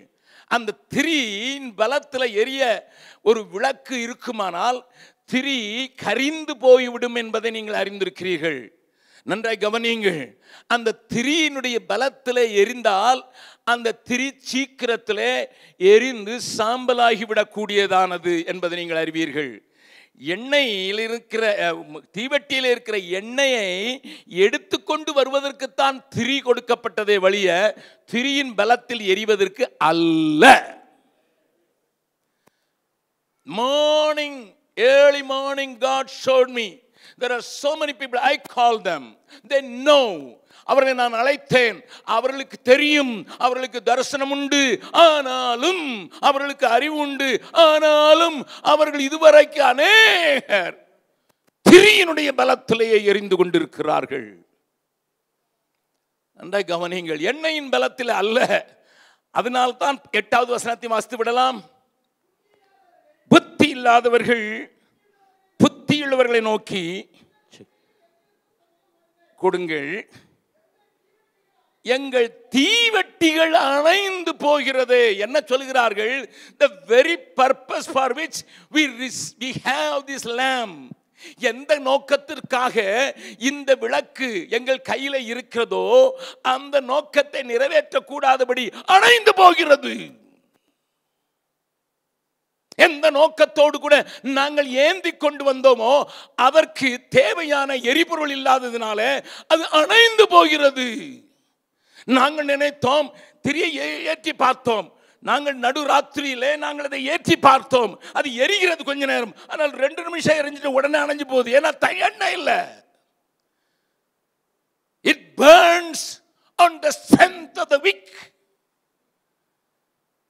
பக்கத்தில் இருக்க கையை குடிச்சு மெல்ல கேளுங்க, நீங்க எந்த பலத்தில் ஊழியம் செய்றீங்க கேளுங்க, கேட்டிருக்கேன். ஆமாம், நிறைய பேர் திரியின் பலத்தில் ஊழியம் செய்யறா. ஆண்டவர்கிட்ட நான் கேட்டேன், ஆண்டவரே திரியின் பலத்தில் வேலை செய்கிறாங்கன்னா என்ன நீங்கள் சொல்ல விரும்புறீங்கன்னு போது எனக்கு ஒரு சின்ன ஒரு உள்ளுதல் உண்டாச்சு. ஒன்று, சிலர் தங்களுடைய அறிவின் பலத்திலே ஊழியம் செய்கிறார்களாம். சில அறிவும் அனுபவத்தையும் சேர்த்துக்கொள்ளுங்கள். சிலர் தங்களுக்கு இயற்கையாகவே பிறக்கும் போதே இருந்த கிருபைகளின் அடிப்படையிலே ஊழியம் செய்கிறார்களாம். சிலர் மனிதரை சார்ந்து அவர்கள் ஊழியம் செய்ய. 3 திரி தான் முப்பரி நூல் ஆராதனை சொல்ற மாதிரி. நீங்க எந்த திரியும் பார்த்தாலும் சாதாரண 3 நூல்கள் அதில் இருக்கும். இந்த கால வேளையில ஆண்டவர் உங்களோடு கூட பேசுகிறார். நான் எந்த பலத்திலே ஊழியம் செய்கிறேன்? ஐயா, நான் உங்களுக்கு தைரியமாக சொல்ல முடியும், பெருமைக்காகலாம் நான் தைரியமாக சொல்ல முடியும். என்னுடைய வயது 78 தொடப்போகிறது. ஆனால் நான் நிற்பதும் நிர்மூலமாக இருப்பது கிருபை என்பது போல என்னுடைய ஊழியத்தினுடைய பலன், என்னுடைய சரீரத்தினுடைய பலன் கூட என்னுடைய திரியினால் உண்டானதல்ல, என்னுடைய எண்டையினால் உண்டானது. The problem with the church today, இன்றைக்கு சபையினுடைய பெரிய தாக்கம் அதுதான், அதனுடைய தேவையும் அதுதான். திரியின் பலத்திலே வாழ்ந்து கொண்டிருக்கிறோமோ? ஆகினால்தான் என் கையில் இருக்கிற பொருளை உபயோகப்படுத்த முடியவில்லை. அதனுடைய நோக்கம் சிதறடிக்கப்படுகிறது, அணைந்து போகிறது. இன்றைக்கு ஒரு தரிசனம் பெற்றேன், ஏதோ ஒரு கூட்டத்தில் சவால் பெற்றேன், ஆனால் என்னால் ஏற்ற வைக்க முடியவில்லை. Because there is no oil in me for that. The very purpose of Pentecost is not understood by me. எந்த நோக்கத்தோடு ஆவியானவர் எனக்கு தரப்பட்டாரோ சொல்லப்பட்டதல்லவா, ஆவியானவர் உங்களிடத்தில் வரும்போது நீங்கள் பலனடைந்து அந்த நோக்கத்தை எங்கேயோ தவற விட்டு விட்டோமோ? ஆண்டவர் சொன்னார், மாமிசமானதை தனக்கு பலமாக்கி கொண்டு. நமக்கு தெரிந்த வசனம் தான், வாசிக்கலாம். எரேமியா தீர்க்கதரிசியின் புஸ்தகம் 17வது அதிகாரம். எரேமியா தீர்க்கதரிசியின் புஸ்தகம் 17வது அதிகாரத்தில் ஆண்டவர் சொல்கிற இந்த வார்த்தை நாம் வாசித்தால் இன்னும் நலமாயிருக்கும் என்று சொல்லி ஒரு 5வது வசனத்தையும் 6வது வசனத்தையும் வாசிக்கலாம். மனுஷன் மேல் நம்பிக்கை வைத்து மாம்சமானதை தன் புயபலமாக்கி கொண்டு கர்த்தரை விட்டு விலகுகிற இருதயமுள்ள மனுஷன். When you start believing and depending on people, சபிக்கப்பட்டவன் என்று கர்த்தர் சொல்லுகிறார். When you start depending on people, நீங்கள் மனிதர்களை மாத்திரம் சார்ந்து, மனிதர்களை நம்பி, மனிதர் ஒரு நல்ல பணக்காரர் ரட்சிக்கப்பட்டிருக்கிறார், ஒரு வசதி படைத்தவர், ஒரு பாப்புலர் மேன் ரட்சிக்கப்பட்டிருக்கிறார், அவருடைய பலத்திலே நான் ஊழியத்தை கட்டிவிடுவேன் என்று நீ யோசிக்க ஆரம்பித்த உடனேயே நீ ஒன்று செய்கிறாய், கர்த்தரை விட்டு விலகி விடுகிறாய். நன்றாய் கவனியுங்கள் அருமையானவர்களே. Sometimes we start good, but we slowly depend on people. நான் சரியாகத்தான் ஆரம்பித்தோம். இஸ்ரவேல் ஜனங்களை ஆண்டவர் எகிப்தில் இருந்து கானானுக்குள் வழி நடத்தும் போது ஸ்டார்ட் கட்ல வழி நடத்தவில்லை. ஏன் தெரியுமா? 11 நாட்களிலே வழி நடத்த முடியும். ஆனால் ஆண்டவர் நியமித்தது 40 நாட்கள். ஏன் ஐயா? ஆண்டவரே, 30 லட்சம் ஜனங்களை வைத்து சின்ன நாட்டாகிய பெலிஸ்தியர்களை அழிக்க முடியும். எங்களுக்காக யுத்தங்களை நடப்பித்து குளவிகளையே முன்னால வச்சு விரட்டுவேன்னு சொன்னீங்களே, இந்த பெலிஸ்தியர்களை அழிக்க முடியாதா? முடியும். It is possible. நல்லா கவனிங்க. அவர்களில் பெரிய ராட்சசனையே ஒரு சின்ன தாவீதை வைத்து ஒரு கூழாங்கல்ல அடிக்க முடியும். But I didn't to it. ஏன் தெரியுமா? அது சமீபமான வழியாயிருந்தாலும் ஆண்டவர் அவர்களை வனாந்திர மார்க்கமாய் வழி நடத்துகிறார். வேகமாக சொல்லுகிறேன். ஏன்?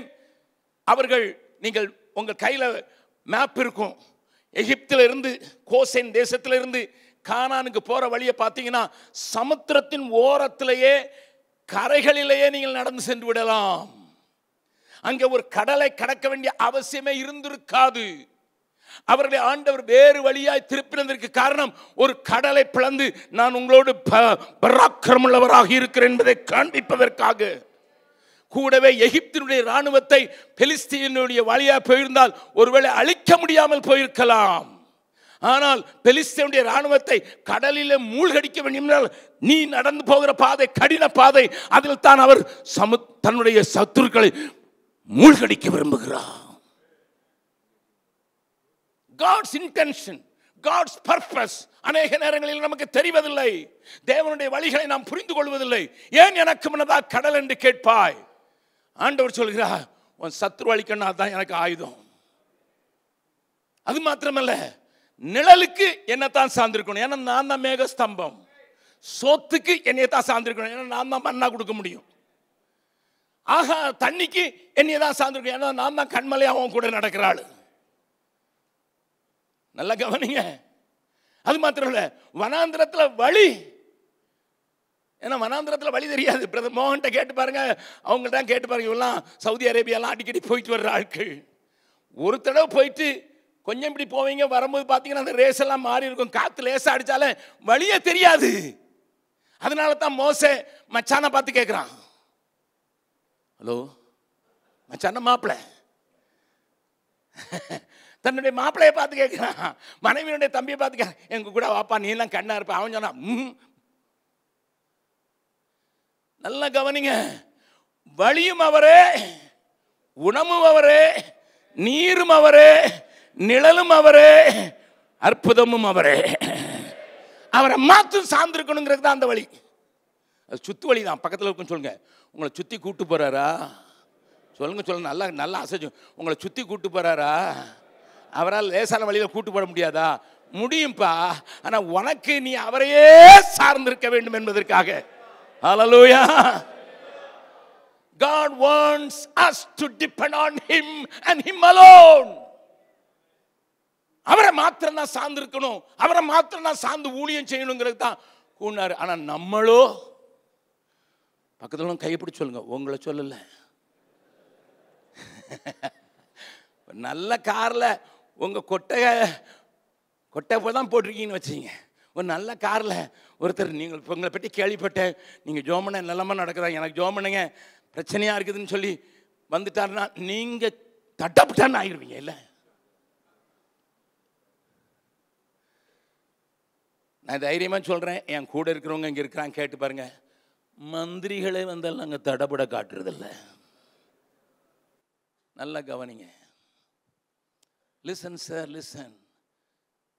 கர்த்தரை நம்பியே ஜீவிப்போம், கவலை கஷ்டங்கள் தீர்ந்திடும், கைவிடா காத்திடும் பரமனின் கரங்களை நாம் பற்றிக் கொள்வோம்.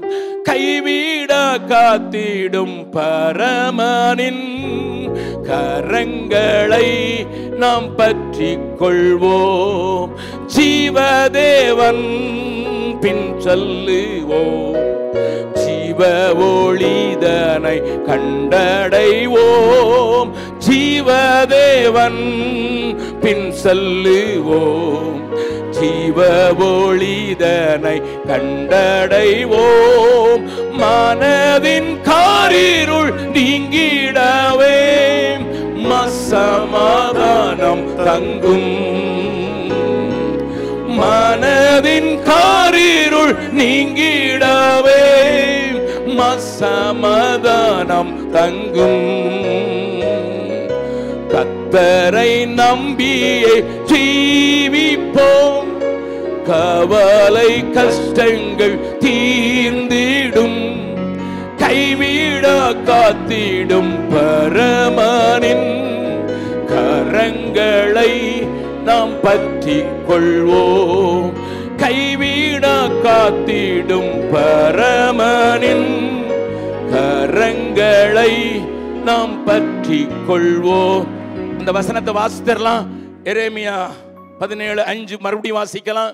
மனுஷன் மேல் நம்பிக்கை வைத்து மாம்சமானதை தன் புயமலமாக்கி கொள்ளும் போது நீ செய்கிற இன்னொரு காரியம், கர்த்தரை விட்டு விலகுகிற இருதயம் போதும். அதுக்கு அடுத்த வசனத்தை வாசித்துருங்க. அவன் அந்தர வெளியில் கரளையாய் போன செடியை போல் இருந்து நன்மை வருகிறதை காணாமல் வனாந்திரத்தின் வறட்சியான இடங்களிலும் குடியில்லாத உவர் நிலத்திலும் தங்குவான். No fruitful life. That's what my Bible says. உன்னுடைய நிலைமை என்ன? நொறுங்கி போய் ஒரு கனியற்ற வாழ்க்கைக்கு தள்ளப்பட்டு விட்டான். ஆகையினால ஊழியக்காரராகிய நீங்களும் நானும் சார்ந்திருக்க வேண்டியது தேவ பலத்தையே. 1 பேதுரு 1வது அதிகாரத்தில் பேதுரு சொல்லும்போது சொல்கிறார், தேவ பலத்தினால் காக்கப்பட்டிருக்கிற உங்களுக்கு. சங்கீதக்காரனை கேட்டால் சொல்லுவான் 20ஆம் சங்கீதம் கடைசி வசனங்களிலே, சிலர் ரதங்களை குறித்தும் சிலர் குதிரைகளை குறித்தும் மேன்மை பாராட்டுவார்கள், அவர்கள் விழுந்து அழிந்து முறிந்து விழுந்தார்கள், நாங்களோ. அல்லேலூயா. பக்கத்தில் கேளுங்க, சர்ச்சில் எவ்வளோ பெரிய ஆள் வந்தாலும் சரி, கனமான ஆள் வந்தாலும் சரி, நம்ம அப்படித்தான் சொல்லணும். கனம் ரொம்ப வெயிட்டான பாட்டி, என்ன வெயிட் பாட்டி வந்தாலும் அது மேலே கண்ணு போயிட வேண்டாம். சொல்லுங்க, கண்ணு போயிட வேண்டாம். அவரை காட்டும் பலமுள்ளவர் என்னோடு கூட இருக்கிறார். கர்த்தரோ பயங்கரமான பராக்கிரமசாலியா என்னோடு இருக்கிறார். ஏன் இதை நம்ம மறக்கணும்? சில நேரங்களில் இங்கே அல்லேலியா போடுறது நல்லதான், ஈஸியாக போட்டுருவோம். நம்மளை சுற்றி காரியங்கள் நடக்கும்போது அவருக்கு ஃபோன் பண்ணி, இவருக்கு ஃபோன் பண்ணி, அவருக்கு ஃபோன் பண்ணி, அந்த எம்எல்ஏ ஃபோன் பண்ணி, இந்த எம்பிக்கு ஃபோன் பண்ணி. No sir, I have a figure man. என்னை கேட்கிற அருமையானவர்களே, பீகார் போன்ற ஒரு ஒன்றும் நடக்கக்கூடாத ஒரு இடத்துல ஊழியம் செய்வதற்கு என்னை ஆண்டவர் கொண்டு போனதற்காக நான் நன்றி செலுத்துகிறேன். That makes me stronger and stronger. கர்த்தர் நம்மோடு கூட பேசுவாராக. 2வது, அறிவை மாத்திரம் சார்ந்திருக்கிறவர்கள் உண்டு. They know. They may be a big theologian. கிரேக்க மொழி தெரியும், எபிரேய மொழி தெரியும், லாட்டின் மொழி தெரியும். ஆனால் எல்லாம் 4 சுவருக்குள்ளே தான் இருக்குது. கல்யாணம் அழகா சொன்னார், வெறும் அந்நிய பாசைகள் பேசுவதற்கல்ல, பாசைகளை பேசுகிற உள்ளத்தில் போவதற்கு தேவன் நமக்கு அபிஷேகித்திருக்கிறார். Some people are depending on their knowledge alone. I am not going to elaborate because you are preachers. நீங்கள்லாம் பிரசங்கியார்கள். இன்னொருத்தர் ஏற்கனவே சில திறமையை ஆண்டவர் கொடுத்திருப்பார். பிறக்கும் போதே எல்லாருக்கும் திறமை கொடுத்துருக்கிறாரு. ஆமாம், பிறக்கும் போதே வாய்ஸ் அப்படியே குயில் மாதிரி இருக்கலாம், வாய்ஸ் அப்படியே அழகாக இருக்கலாம். அவங்கெல்லாம் என்ன பெரிய வரம் பெற்று இல்லைன்னா ஆவியானவரால் நடத்தப்பட்டு நிரப்பப்பட்டா கிடைச்சாங்க? இல்லை இல்லை இல்லை இல்லை இல்லை பிறக்கும் போதே அவங்களுக்கு கொடுத்துட்டாரு. ஆமாம், எல்லாரும் உடனே எஸ்பி பாலசுப்ரமணியம் மாதிரி தான் நம்ம ஆட்கள் பாட ஆரம்பிச்சிடலாம். Yes, you have born with 1 talent or 2 talents or 5 talents. சிலருக்கு 5 கொடுத்துருக்காரு, சிலருக்கு 2 கொடுத்துருக்காரு.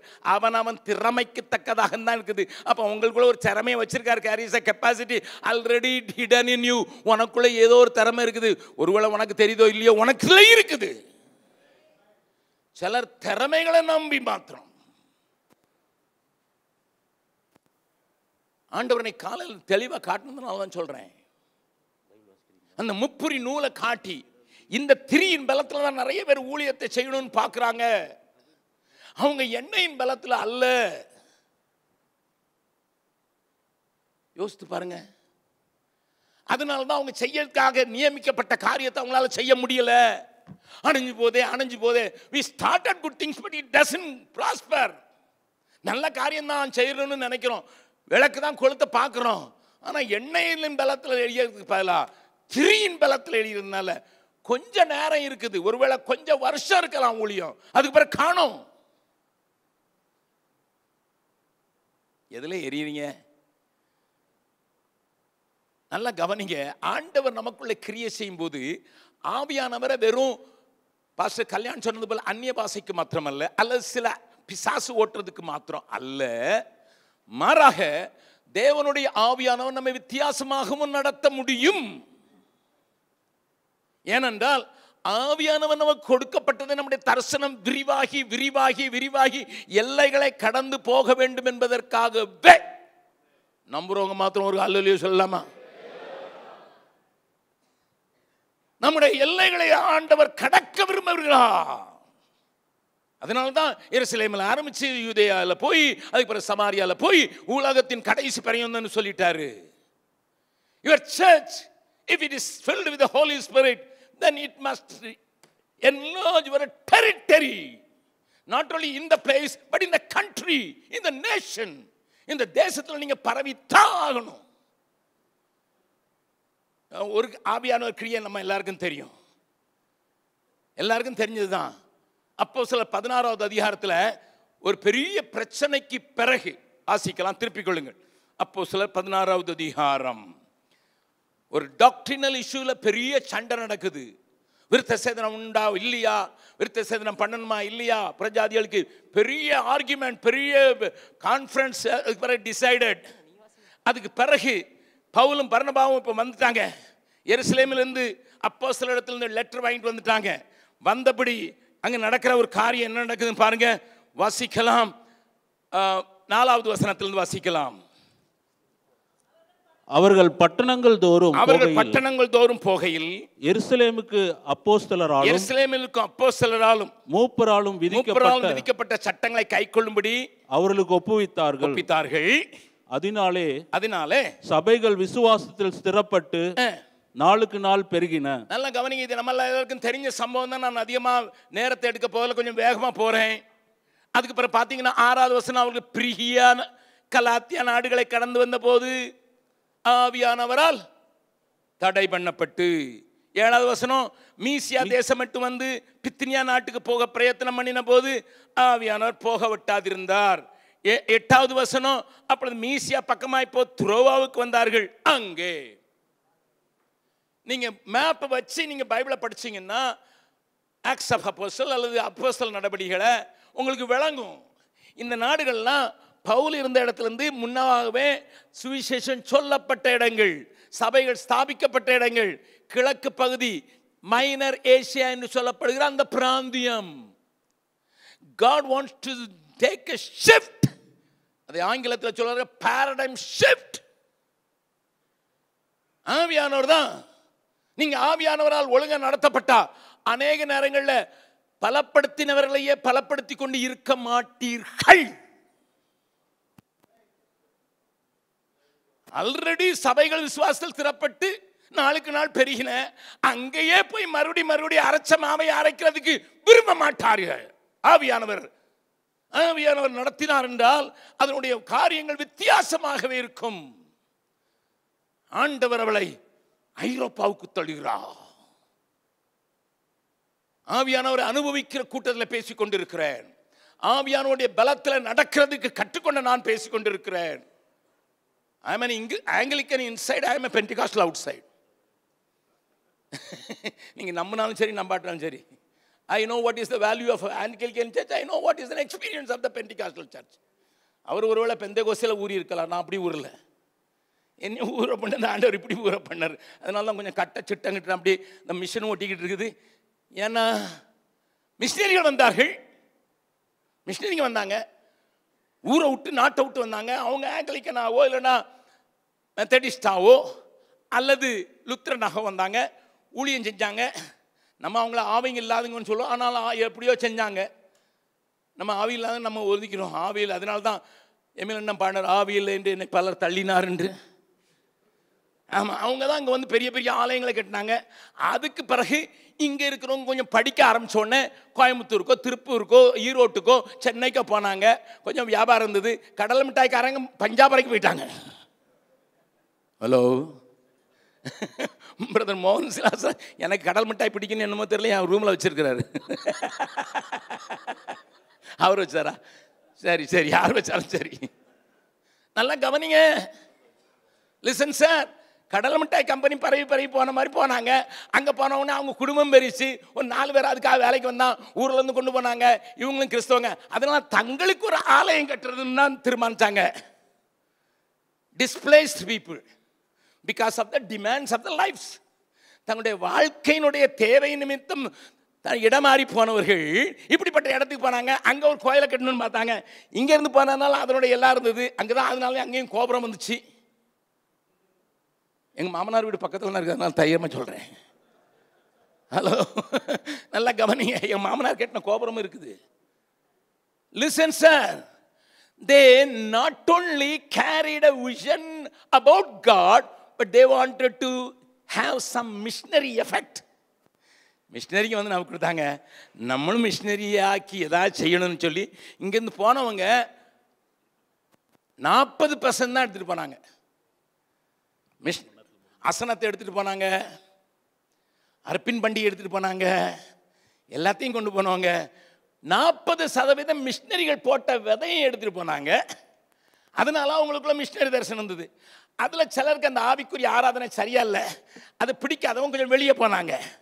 அவங்களுக்கு ஒரு வேளை ஆவியானோடைய விசிட்டேஷன் மேனிஃபெஸ்டேஷன் மேலே ரொம்ப நம்பிக்கை இருந்ததுனால அங்கே போனோடனே அவங்க வெளியே போனாங்க. 40% போயிடுச்சு. அதனால தான் ஆவிக்குரிய சபைகளில் ஆரம்பத்தில் மிஷன்லாம் வரல. ஏன்னா நம்ம ஆரம்பிச்சதெல்லாம் கொட்டகையில். அப்போ கொட்டகை அவனை மாதிரி கட்டணும்னா அட்லீஸ்ட் ஒருவேளை மேலே கட்டலனாலும் சைட்லேயாவது கட்டணும், கட்டுன்ட்டு இங்கே இருந்ததுனால நமக்குள்ளே இருந்த மிஷினரி தாகம் அவிந்து போய்விட்டது என்று தைரியமாக சொல்லுவேன். But as Kalyan said, God is reviving that. The purpose மறுபடியும் ஆரம்பிக்கிறாரு. எப்படி தெரியுமா? மிஷினரி தாகம் குறைஞ்சி போச்சுது, அதனால தான். ஆனால் கர்த்தர் அங்கங்கே காலத்தில் அதற்குரிய மனிதர்கள் எழுப்பி சபைகளை தட்டிவிட்டு, பெந்தேகோஸ்தே சபைகளையும் தட்டிவிட்டு ஆண்டவர்களுடைய தரிசனத்தை விரிவாக்க விரும்புகிறார். ஏனென்றால் ஆவியானவர் செய்கிற காரியம் தான். இங்கேயே அரைக்காதப்பா, போ, ஐ ஸ்டாப் யூ. தடை பண்ணினார், போக ஒட்டாது இருந்தார்னா வாசம் போட்டிருக்குது. ஏன்னா they were led by the Spirit of God. தேவனால் வழி நடத்தப்பட்டதுனால ஆசியாவிலே சொல்லிக்கிட்டு இருந்தால் போதாதுப்பான்னு சொல்லி அவர்கள் ஐரோப்பாவுக்கு போனாது. அதுதான் 16வது அதிகாரம். என்னை கேட்கிற அருமையானவர்களே, உங்கள் சபை நிறுவி 20 ஆண்டுகள் 10 ஆண்டுகள் கொண்டாடுகிறீர்கள் இந்த நாட்களில். But what have you ever sit and ask, Lord, எங்கே போகணும்? நம்ம அழகாக பாடுறோம், எங்கு செல்ல வேண்டும், என்ன சொல்ல வேண்டும், வழி நடத்தும் ஆவியானவரே. எங்கு செல்ல வேண்டும், என்ன சொல்ல வேண்டும், வழி நடத்தும் ஆவியானவரே. விருப்பம் இல்லாத இடங்களுக்கு செல்லாமல் தடுத்து நிறுத்தும் ஆவியானவரே. விருப்பம் இல்லாமல் தடுத்து நிறுத்தும் ஆவியானவரே. கரங்களை உயர்த்தி, ஆவியானவரே, ஆவியானவரே, பரிசுத்த ஆவியானவரே, ஆவியானவரே, ஆவியானவரே, பரிசுத்த ஆவியானவரே. எங்களுக்குள்ள வாசம் பண்ணுகிற ஆவியானவரே, இப்படி நீங்க எங்கு செல்ல வேண்டும்னா, சில நேரங்களில் ஒரு சபையில் சண்டை நடந்துகிட்டு இருக்கு, 2 விசுவாசிக்கும் பாஸ்டருக்கும் பிடிக்கல, அந்த வீட்டுக்கு போக சொல்ல மாட்டாரு. ஹலோ, நம்மள அநேகர் அந்த பாஸ்டருக்கும் இவருக்கும் ஆகலை பிரதர், ஆண்டவர் என்னை வழி நடத்தினார் பிரதர் உங்கள் வீட்டுக்கு, இனிமேல் எங்கே ஆராதனைக்கு வாங்கன்னு கூப்பிடுறதுக்கு அனுப்புவார்னு நினைக்கிறீங்களா? உங்களை பார்த்தாலே எல்லாரும் இந்த மாதிரி செய்த மாதிரி தெரியுதே. Most of the time the Spirit of God led us to such families only. அப்படியா? அப்படி அல்ல ஐயா. When he leads, ஆவியானவரை நடத்துவார் என்றால் அறியப்படாத பகுதிகள் இன்னும் இருக்கிறது. Come on Paul, I need you for Europe. இந்த பக்கத்துல இருந்து கிழக்கு பக்கத்துல இருந்து மேற்கு பக்கத்துக்கு தள்ளி விட்டார். நல்ல கவனிங்க அருமையானவர்களே. ஆவியாளர் நடத்தப்படுகிறவர்கள் தான் தேவனுடைய புத்திரர்களாக இருக்கிறார். ரோமர் 1:14 சொல்லுது. 8:14 8:16 சொல்லுது தேவனுடைய பிள்ளைகளாக இருக்கிறோம் என்று ஆவியானவர் சாட்சி கொடுக்கிறார். We are all children, but if you are led by the Spirit of God, you become a son. நீ வளர்ச்சி அடைந்த முதிர்ச்சி அடைந்த மகனாக மாறுகிறார். 16வது வசனத்தில் பிள்ளைகள் என்று சொல்கிறவர் 14வது வசனத்தில் கர்த்தருடைய ஆவியினால நடத்தப்படுகிறவர் எவ்வளோ அவர்கள் தேவனுடைய புத்திரராக இருக்கிறார்கள். ஆங்கிலத்தில் சன்ஸ் என்று எழுதப்பட்டிருக்கிறது. பக்கத்தில் கேளுங்க, கையை பிடிச்சுக்கலுங்க. நீங்க புத்திரரா குழந்தையா? கொஞ்சம் சந்தேகமாக தான் இருக்குது. We behave like children. We don't grow as it should be. எப்படி வளரணும் அப்படி வளர முடியல. நல்லா கவனிங்க. அநேக நேரங்களில் அபிஷேகம் பெற்றவர்கள் மனுஷர்களை நம்பும் போது என்ன நடக்குங்கிறத பழைய ஏற்பாட்டில் இருக்கிற நமக்கு மிகவும் பிரியமான ஒரு கேரக்டர்ல இருந்து காண்பித்து கொடுக்க போறேன். That will happen to the church if the church depends on its Vicks power. தன்னுடைய திரியின் பலத்தில் நிற்கிற விளக்கினுடைய காரியத்தை காண்பிப்பதற்கு. ஏனென்றால் தாவீதை குறித்து சொல்லப்பட்டிருக்கிற வார்த்தை முதலாவது காண்பித்து கொடுத்து விடுகிறேன். அதற்கு பிறகு அவன் எப்படி செயல்பட்டான் என்பதை உங்களுக்கு காண்பித்து கொடுத்து வித்தியாசமான ஒரு கோணத்தில் அவனுடைய வாழ்க்கையை பார்க்க போகிறோம். திருப்புங்கள், முதலாவது வாசித்து விடலாம். 2 சாமுவேலின் புஸ்தகம்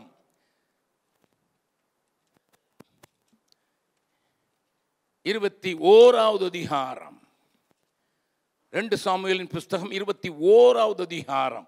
தாவீதுக்கு கொடுக்கப்பட்ட ஒரு காரியத்தை பாருங்கள், பேரை பாருங்கள். 17வது 16 17 வாசிக்கலாம், பொழுதும் விளங்கும்.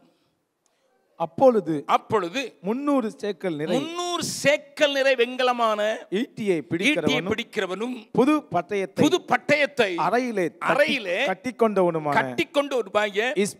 பெனோப் என்னும் ராட்சச புத்திரில் ஒருவன் தாவீதை வெட்ட வேண்டும் என்று இருந்தான். ஆமா, சரியா? ஒருத்தன் ராட்சசன், விடப்பட்ட ராட்சசன் தாவீதை கொன்றணும். அதுலதான் அவனுடைய கண்கள் இருந்தது.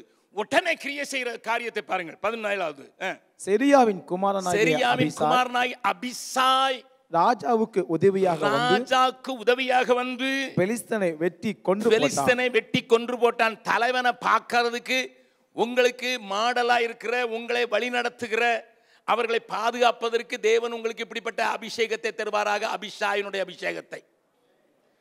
நம்ம தலைவனை கொல்றதுல ரெடியா இருப்போம். பக்கத்தில் கைப்பிடி சொல்லுவோம், உங்களை சொல்லல. தலைவனையே போட்டு தள்ளுறதுக்கு ஆட்கள் எப்பவும் ரெடியா தான் இருப்பான். ஆனா அபிஷாய் இருக்கிறான். ஐயா, ஒரு அபிஷாய் இருக்கிறான். நான் வெட்டுப்பட்டாலும் பரவாயில்லை, தலைவன் வெட்டப்படக்கூடாது. அவன் சொன்னது காரியம் பாருங்க, வாசிக்கலாம். அப்பொழுது தாவீதின் மனுஷர் இஸ்ரவேலின் விளக்கு அணிந்து போகாதபடிக்கு, போதும், இஸ்ரவேலின் விளக்கு, ஒரு ஊழியம், அபிஷேகம் பண்ணப்பட்ட ஒரு மனிதன் அன்றைக்கு அவன் மேல இருந்தது வாசிக்கலாம். 1 சாமுவேல் 16வது அதிகாரம்.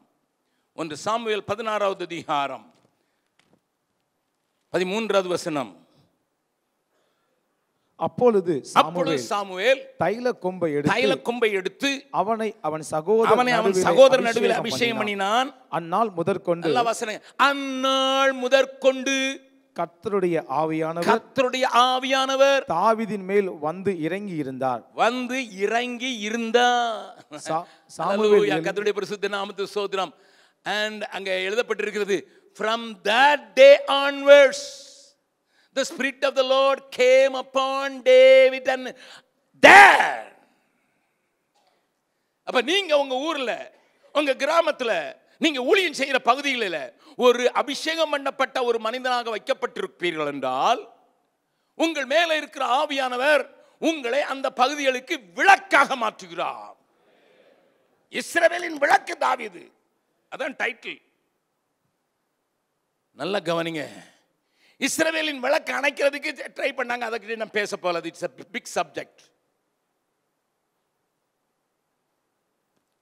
இந்த விளக்காக நீங்கள் இருக்கிற அந்த தாவீது, இஸ்ரவேலுக்கு விளக்காக அபிஷேகம் பண்ணப்பட்ட அந்த தாவீது நம்மளை போல மனுஷன்தான். அவன் திடீர்னுட்டு ஒரு நாள் அந்த அபிஷேகத்தின் மேல் சாராமல் ஆட்கள் மேல சார ஆரம்பித்தான் என்பதை தான் நான் உங்களுக்கு காட்டி கொடுக்க போறேன். ஆட்கள் மேல சாரும் போது என்ன நடக்குங்கிறத நான் காட்டி கொடுக்க விரும்புறேன். மனிதர்கள் மேல சாரும் போது நீங்களும் உங்களுடைய ஊழியமும் எப்படி ஆகும் என்பதை காண்பித்துக் கொடுக்கிறேன். அப்படி சாராமல் கர்த்தரின் பலத்தில் சார்ந்தால் கர்த்தர் உங்களை தள்ளிக்கொண்டு உங்களுடைய எல்லைகளை பெரிதாக்கி கொண்டு உங்களுடைய தரிசனத்தை தூரப்படுத்தி கொண்டு கண்களை ஏறெடுத்து பாருங்கள் என்கிற சத்தம் உங்களுக்கு கேட்டுக்கொண்டே இருக்கும். நமக்கு எல்லாருக்கும் தெரியும். 16வது அதிகாரத்தில் வாசித்தோம். கர்த்தருடைய ஆவியானவரால் நடத்தப்பட்ட மனிதன் 17வது அதிகாரத்தில் ராட்சசனை கொல்லுகிறான். இது எல்லாரும் பிரசங்கிக்கிற காரியம், நான் அதை சொல்ல தேவையில்லை. பட் 18 சாப்டர் வருது, அங்கதான் ஆரம்பிக்குது. அங்கதான் ஆரம்பிக்குது. என்ன ஆரம்பிக்குது? ராஜாவுக்கு பொறாமை வர ஆரம்பிக்கிறது. சவுலுக்கு பொறாமை வர ஆரம்பிக்கிறது. ஒரே ஒரு வார்த்தை தான் மாத்தி விட்டுடுச்சு. அதுதான் பொறாமைக்கு காரணம். அந்த ஸ்திரீகள் என்ன பாடுனாங்க? சவுல் கொண்டது 1000. ஆமா, என்ன எப்படி பாடி இருக்கணும்? அவங்க வசனத்தை தான் வச்ச பாட்டு எழுதுனாங்க. எல்லாருங்க பாட்டு எழுதுறவங்களாம் கொஞ்சம் கவனமா இருங்க. இருக்கீங்க நிறைய பேர் இப்போ பாட்டு எழுதுறவங்க நிறைய வட்டாங்க. பாட்டு எழுதுறவங்க கொஞ்சம் கவனமா எழுதுங்க. அவங்க என்ன சொன்னாங்க? ஒருவனாய் 1000 பேரை துரத்துவர், 2 பேரா பந்தார். முதல்ல சவுல் 1000 பேரை கொண்டாரு. வித் அது அப்படித்தான் வரணும். சால் சேஸ் 1000 வித் டேவிட். ஆனா மியூசிக் போடுறவர் சொல்லிட்டாரு, சாமங்க இந்த பக்கம். அவர் சொல்லுவார், அண்ணன் ஒரு நோட்டு இடிக்கின, ஏதாவது ஒரு வார்த்தை வெட்டுங்கண்ணே. நம்ம பாட்டு எழுதுங்களா அப்படிதான். ஒரு நோட்டு இடிக்கின, என்ன இடிச்சது? வித்து இடிச்சது. அதனால பெண்கள் என்னன்னா பொல்லாத ஆட்கள், வெட்டுனா வெட்டிடுவாங்க உடனே. ஒரு வெட்டு போட்டாங்க, வித்த விட்டுட்டாங்க. அதனால தான் என்ன பாடினாங்க? இந்த இவன் சவுல் வாழ்க்கையில பைபிள் படிச்சதே இல்லை, தெரியுமா உங்களுக்கு? never, he never bothered about ark of covenant. உடன்படிக்கை பெட்டியை பற்றி கவலையே கிடையாது. சவுலின் நாட்களிலே நாங்கள் தேடாமல் போனோமே என்று தான் தாவீது சொல்லுவான். வசனத்தை குறித்த அறிவும் கிடையாது, வசனத்தை போதிக்கணுங்கிற அறிவும் கிடையாது, வசனமே தெரியாது அவனுக்கு. அதனால்தான் அவன் வேலைக்காரன் சொல்றான், அங்க ஒரு சாமியல் தேவ மனுஷன் இருக்கிறான். உடனே கேட்கிறான், அவன் காணிக்கை கேட்பானே. இவனுக்கு தெரிஞ்சலாம் தான் பட்டணத்துல பெரிய மனுஷன் இருக்கிறான்னு தான் சொல்றான் வேலைக்காரன். இவன் கேட்ட உடனே என்னது? ஏன்னா இவனுக்கு அது மட்டும் தான் தெரியும், வசனம் தெரியாது. பக்கத்தில் சொல்லுங்க, நம்ம கூட அப்படிதான் நிறைய பேர் வச்சிருக்கோம். உங்க ஆளை சொல்லலையா, உங்க ஆட்களை தான் சொல்றேன். அவனுக்குள்ள இருக்கிற அறிவு, அவன்கிட்ட போனாலே காணிக்கை கேட்பான். என்கிட்ட காணிக்கை இல்லையடா, அவன் சொல்ல என்கிட்ட இருக்குவா. He didn't have any knowledge about the scripture. அதனால இவங்க பாடின பாட்டு அவனுக்கு ஸ்கிரிப்சர் தெரியாதனால இவனுக்கு பாடுனதான் தெரியும். ஹலோ, அவங்களாம் பார்த்தா பாட்டு எழுதுறது இல்லை. அதனால தான் இப்போ எல்லாம் சினிமாவை உள்ள பாடிட்டான். உங்க ஊர் பக்கத்திலே சினிமா பாட்டே உள்ளே பாடி.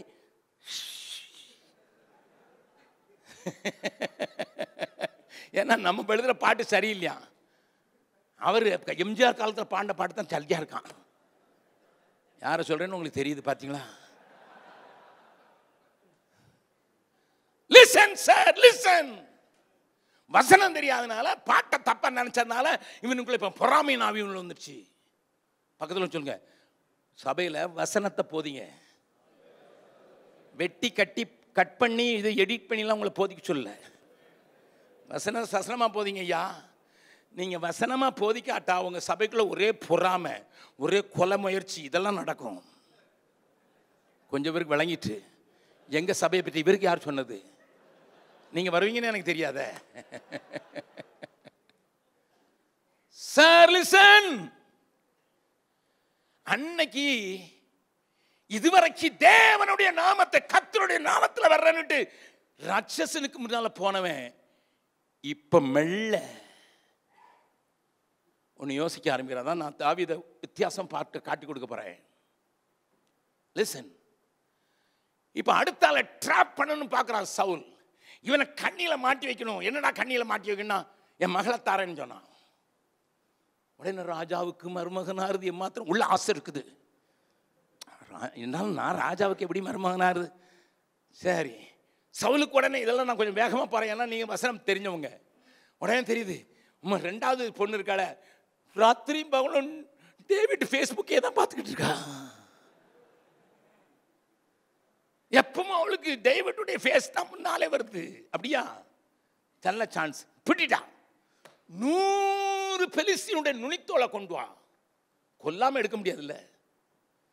நுனித்தோலை வெட்டுறதுனா சாதாரண இல்லையா? அவனை கொண்டாதான கொண்டு வரணும். அப்போ பெலிஸ்தீன் கையில் உள்ளட்டுன்ட்டு.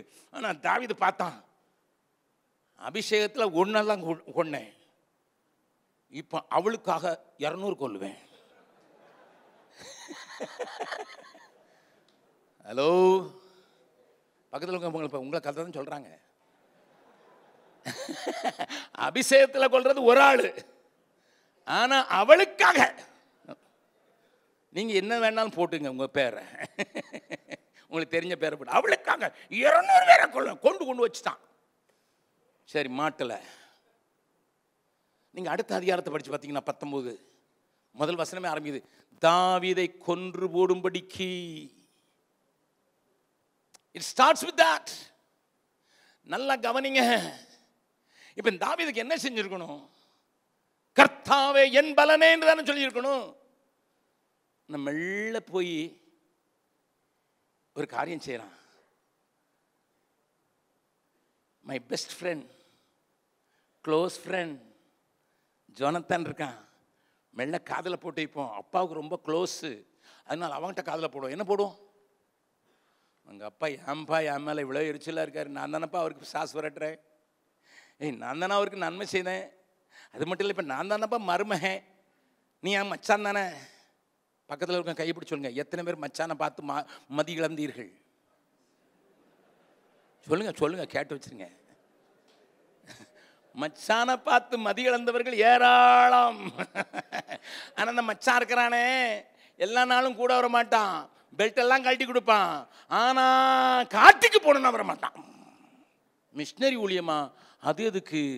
இங்கேயே நமக்கு இவ்வளவு தேவைகள் இருக்கும்போது, இங்கேயே நமக்கு இவ்வளவு தேவைகள் இருக்கும்போது, இங்கேயே நமக்கு இவ்வளவு ஆட்கள் இருக்கும்போது, இவங்களை பரலோகம் கொண்டு போய் சேர்த்தா போதுமான்னு சொல்லுவான் மச்சான்.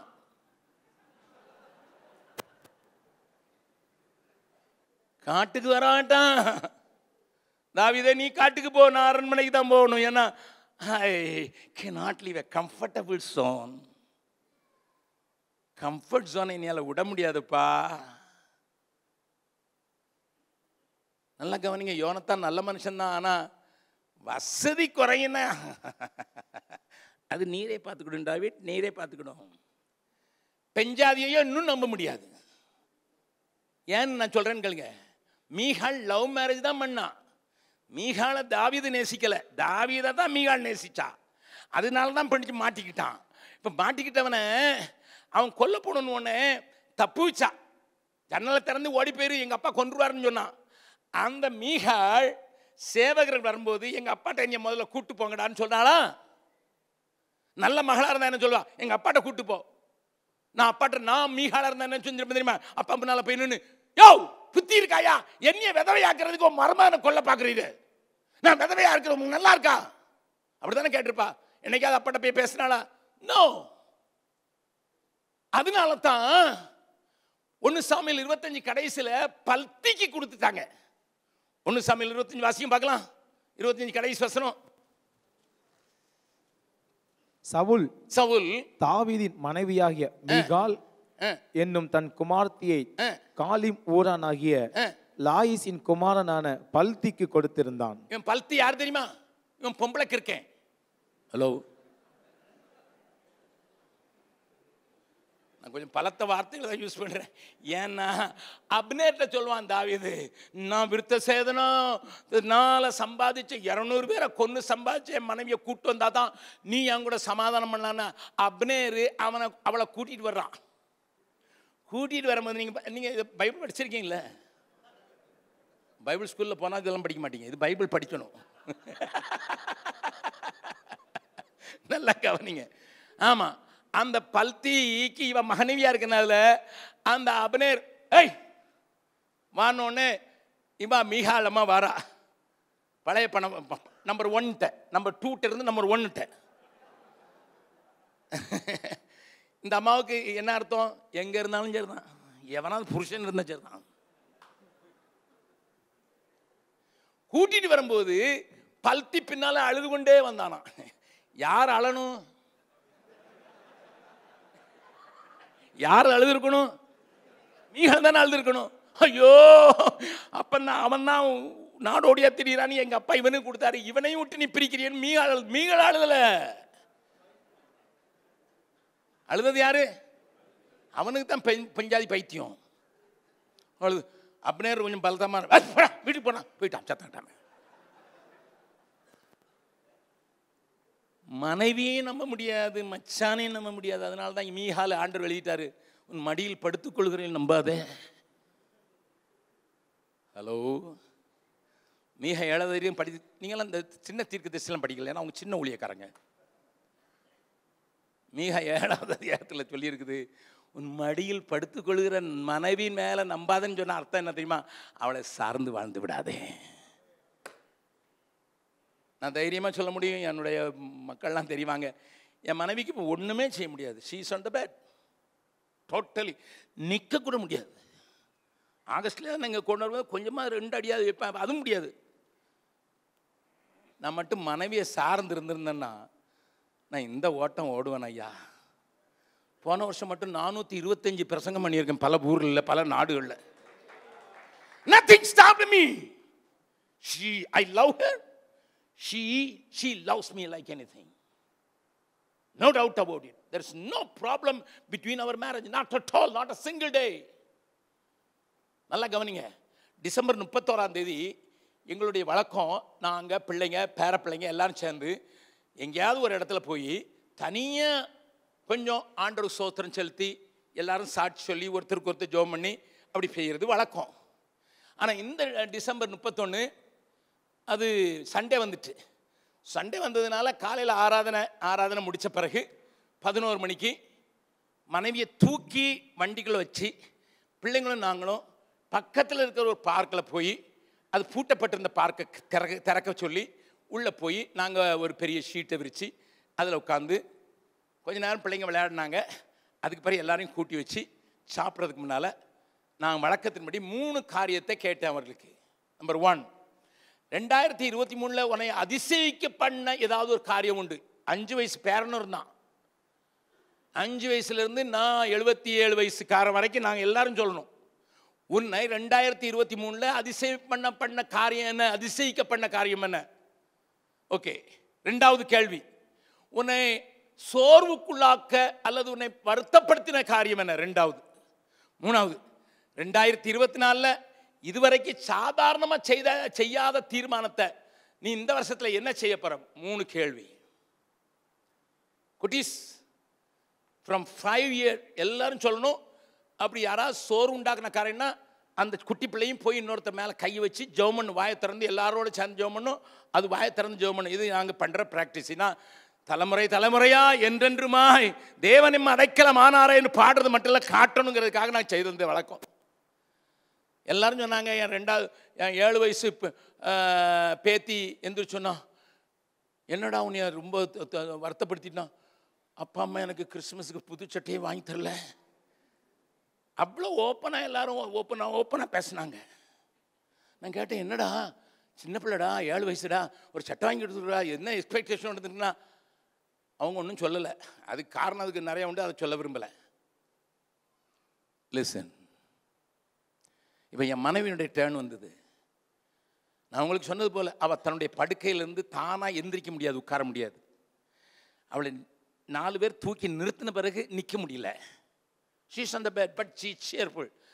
ரெண்டாவது காரியம் வந்து அது முன்னா சொன்னா, நான் சாயர் வர வரைக்கும் இந்த நிலைமையில போயிட்டு வந்துட்டேனே, அது எனக்கு ரொம்ப ஆச்சரியம்னு சொன்னா. Very good. ரெண்டாவது காரியம், நீ சோறு உண்டாக்குற ஏதாவது ஒன்று உண்டா? இல்லை, நத்திங். ஏம்மா ஒரு காரியத்தை கொடுத்து நீ வருத்தப்படலையா? இல்லை டாடி. நான் சொன்னேன், போய் சொல்லாதடி, கமான் பிள்ளைங்களுக்கு ஆவாது சொல்லு, உண்மையை சொல்லு. என்ன சொன்னா தெரியுமா? எதுக்கு நீ சந்தேகப்படுறீங்க? நான் என்னைக்காவது போய் சொல்லியிருக்கேனா? She never tells lies. ஒரு நாளும் போய் சொல்ல மாட்டான். உயிரே போனாலும் போய் சொல்ல மாட்டான். நல்லா கவனிங்க. உடல்ல ஒன்றுமே செய்ய முடியாத நிலைமைக்கு எல்லாத்தையும் உட்கார வச்சு செய்யணும். அவளுக்கு பல்லு தைச்சி விடுறது இன்னொருத்தர் தைச்சி விடணும், சாப்பாடு விட்டுறது இன்னொருத்தர் விட்டணும். She is in that condition. But என்ன சோர்வே உண்டாக்கலன்னு சொல்ற ஒரு மனுஷன். என்னோடு கூட 49 வருஷம் மிஷன் ஃபீல்டில் தண்ணி இல்லாமல் இருந்திருக்கு, எங்களுக்கு சாப்பாடு இல்லாமல் இருந்திருக்குது, அநேக கஷ்டங்களை பட்டு ஊழியத்தை நடத்தினதற்கு ஆண்டவர் சாட்சி.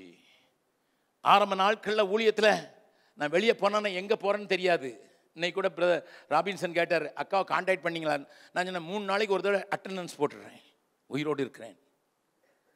Nothing more than that. எப்படின்னா முடியும்னாரு. நான் சொன்னேன், ஆரம்ப நாட்களில் எங்கே போகிறேன்னு எனக்கும் தெரியாது, யாரும் கூப்பிடலையே, நான் தானே போனேன். ஒவ்வொரு வில்லேஜாக போனேன்.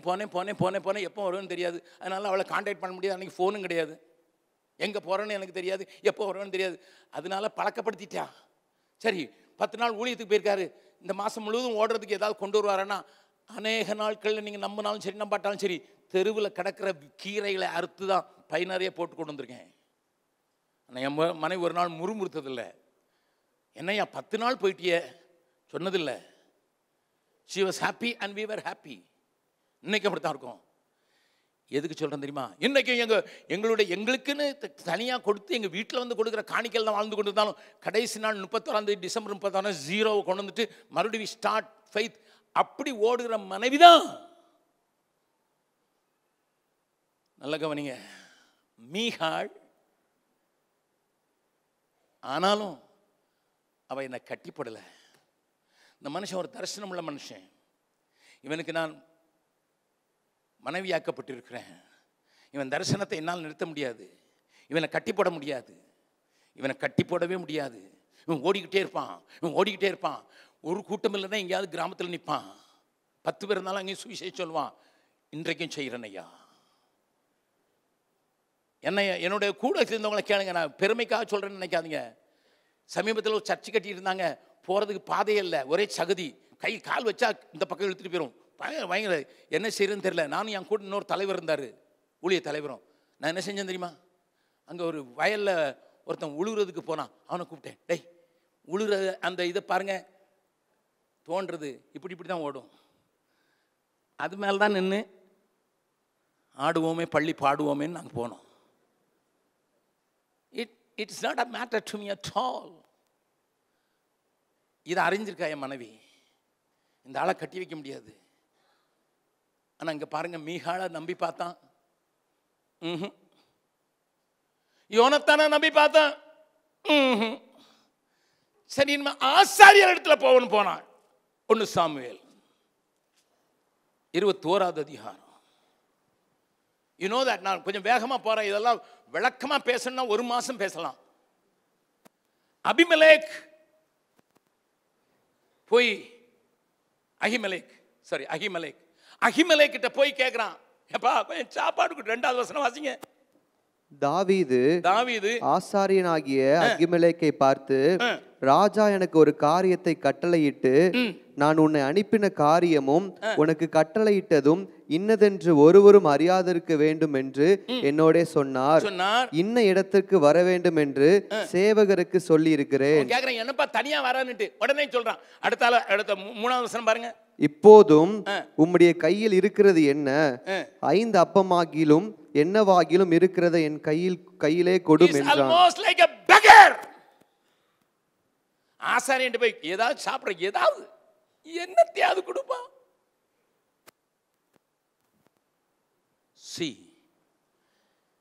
எனக்கு கடைசியான தஞ்சம் அந்த ஆசரிப்பு கூட இருந்தான். அங்கதான் நேத்து வச்ச அப்போ இன்னைக்கு இருக்கும் பழசு, பழைய சோறாது கிடைக்கும். அல்லது பழைய அப்பமாவது கிடைக்கும். ஆனால் அந்த கதையெல்லாம் உங்களுக்கு தெரியும். உடனே ஞாபகம் வருது, உங்கள்கிட்ட ஏதாவது பட்டை இருக்கா, ஈட்டி இருக்கா? ஒன்றும் தூக்காம வந்துட்டேன், ராஜாவின் காரியம் அவசரம், தூக்காம வந்துட்டேன். உடனே சொல்றான் கோலியாத்தின் பட்டயம். இப்போ கோலியாத்தின் பட்டயம் இருக்குது. ஆனால் 21வது அதிகாரத்தை வாசித்து பார்த்தீங்கன்னா அவனை பிடிச்சு கொண்டு போய் ஆகீஸ் முன்னால் நிறுத்துறாங்க, பெலிஸ்தர் ராஜாவின் முன்னால் நிறுத்துறாங்க. அங்கே அவன் எச்சிலை ஒழுக்கி கொண்டு டிராமா நடிக்கிறான். நீ மனுஷனை நம்ப நம்ப உன்னுடைய நிலைமை எப்படி மாறுதுங்கிறத தான் காட்டி கொடுக்குற. உங்களுக்கு தெரியும், இந்த 21வது அதிகாரத்தில் 13வது வசனத்தை வாசிங்க. அவர்கள் கண்களுக்கு முன்பாக தன் முகநாடியை வேறுபடுத்தி அவரிடத்தில் பித்தம் கொண்டவன் போல காண்பித்து வாசல் கதவிலே கீறி கொண்டிருந்து தன் வாயிலிருந்து நுரையை தள்ளி தன் தாடியில் விழப்பண்ணி கொண்டிருந்தான். நல்லா கவனிங்கம்மா. The great man who killed Goliath. கோலியாத்தை ஒரு அடியில கொன்ன ஆளுடைய நிலைமை பாருங்க. அபிஷேகம் இப்ப எங்க போச்சுது? He became an actor. ஒரு பைத்தியக்காரன மாதிரி ஆக்ட் பண்ணிட்டு இருக்கான்.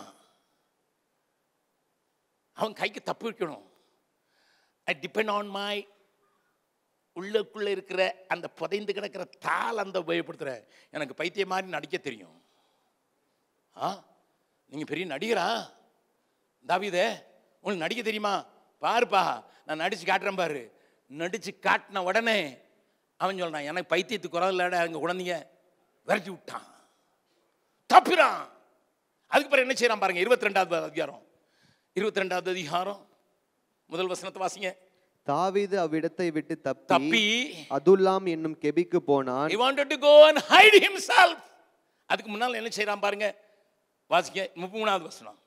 தாவீது அவ்விடத்தை விட்டு மோவாபியரை சேர்ந்த மிஸ்போக்கு போய் மோவாபின் ராஜாவை பார்த்து, தேவன் என்னை எப்படி நடத்துவார் என்று நான் அறியும் மட்டும் என் தகப்பனும் என் தாயும் உங்களிடத்தில் தங்கி இருக்கும்படி தயவு செய்யும் என்று சொல்லி request to the Moab. எங்க இருந்து இவங்க பாட்டியம்மா வந்தாங்களோ அதே மோவாபுக்கு தப்பு அப்பாவையும் அம்மாவையும் கொண்டு தள்ளிட்டான். எந்த ஆண்டவர் சொன்னாரோ மோவாபியரும் அம்மோனியரும் என் சமூகத்துக்கு விளக்குறதுக்கு விளக்கப்பட்டவர்கள் 10 தலைமுறைக்கு விளக்கப்பட்ட அங்க கொண்டு போய் செட்டில் ஆகணும். Insecurity feeling. இன்னைக்கு நிறைய ஊழியக்காரங்க ஆண்டவர் சொன்னதை செய்ய முடியாம இருக்கிற காரணம், இன்னைக்கு ஆண்டவர் காண்பிக்கிற இடத்துக்கு போக முடியாம இருக்கிற காரணம் இன்செக்யூர். பாதுகாப்பற்ற நிலைமையை தனக்குள்ள கொண்டவனாக இருக்கிற தாவீதை பாருங்க. அம்மா அப்பாவை இங்க செட்டில் பண்ணிடுவோம், அதுக்கு பிறகு போய் கெபிக்குள்ள ஒளிஞ்சுக்கிடலாம்.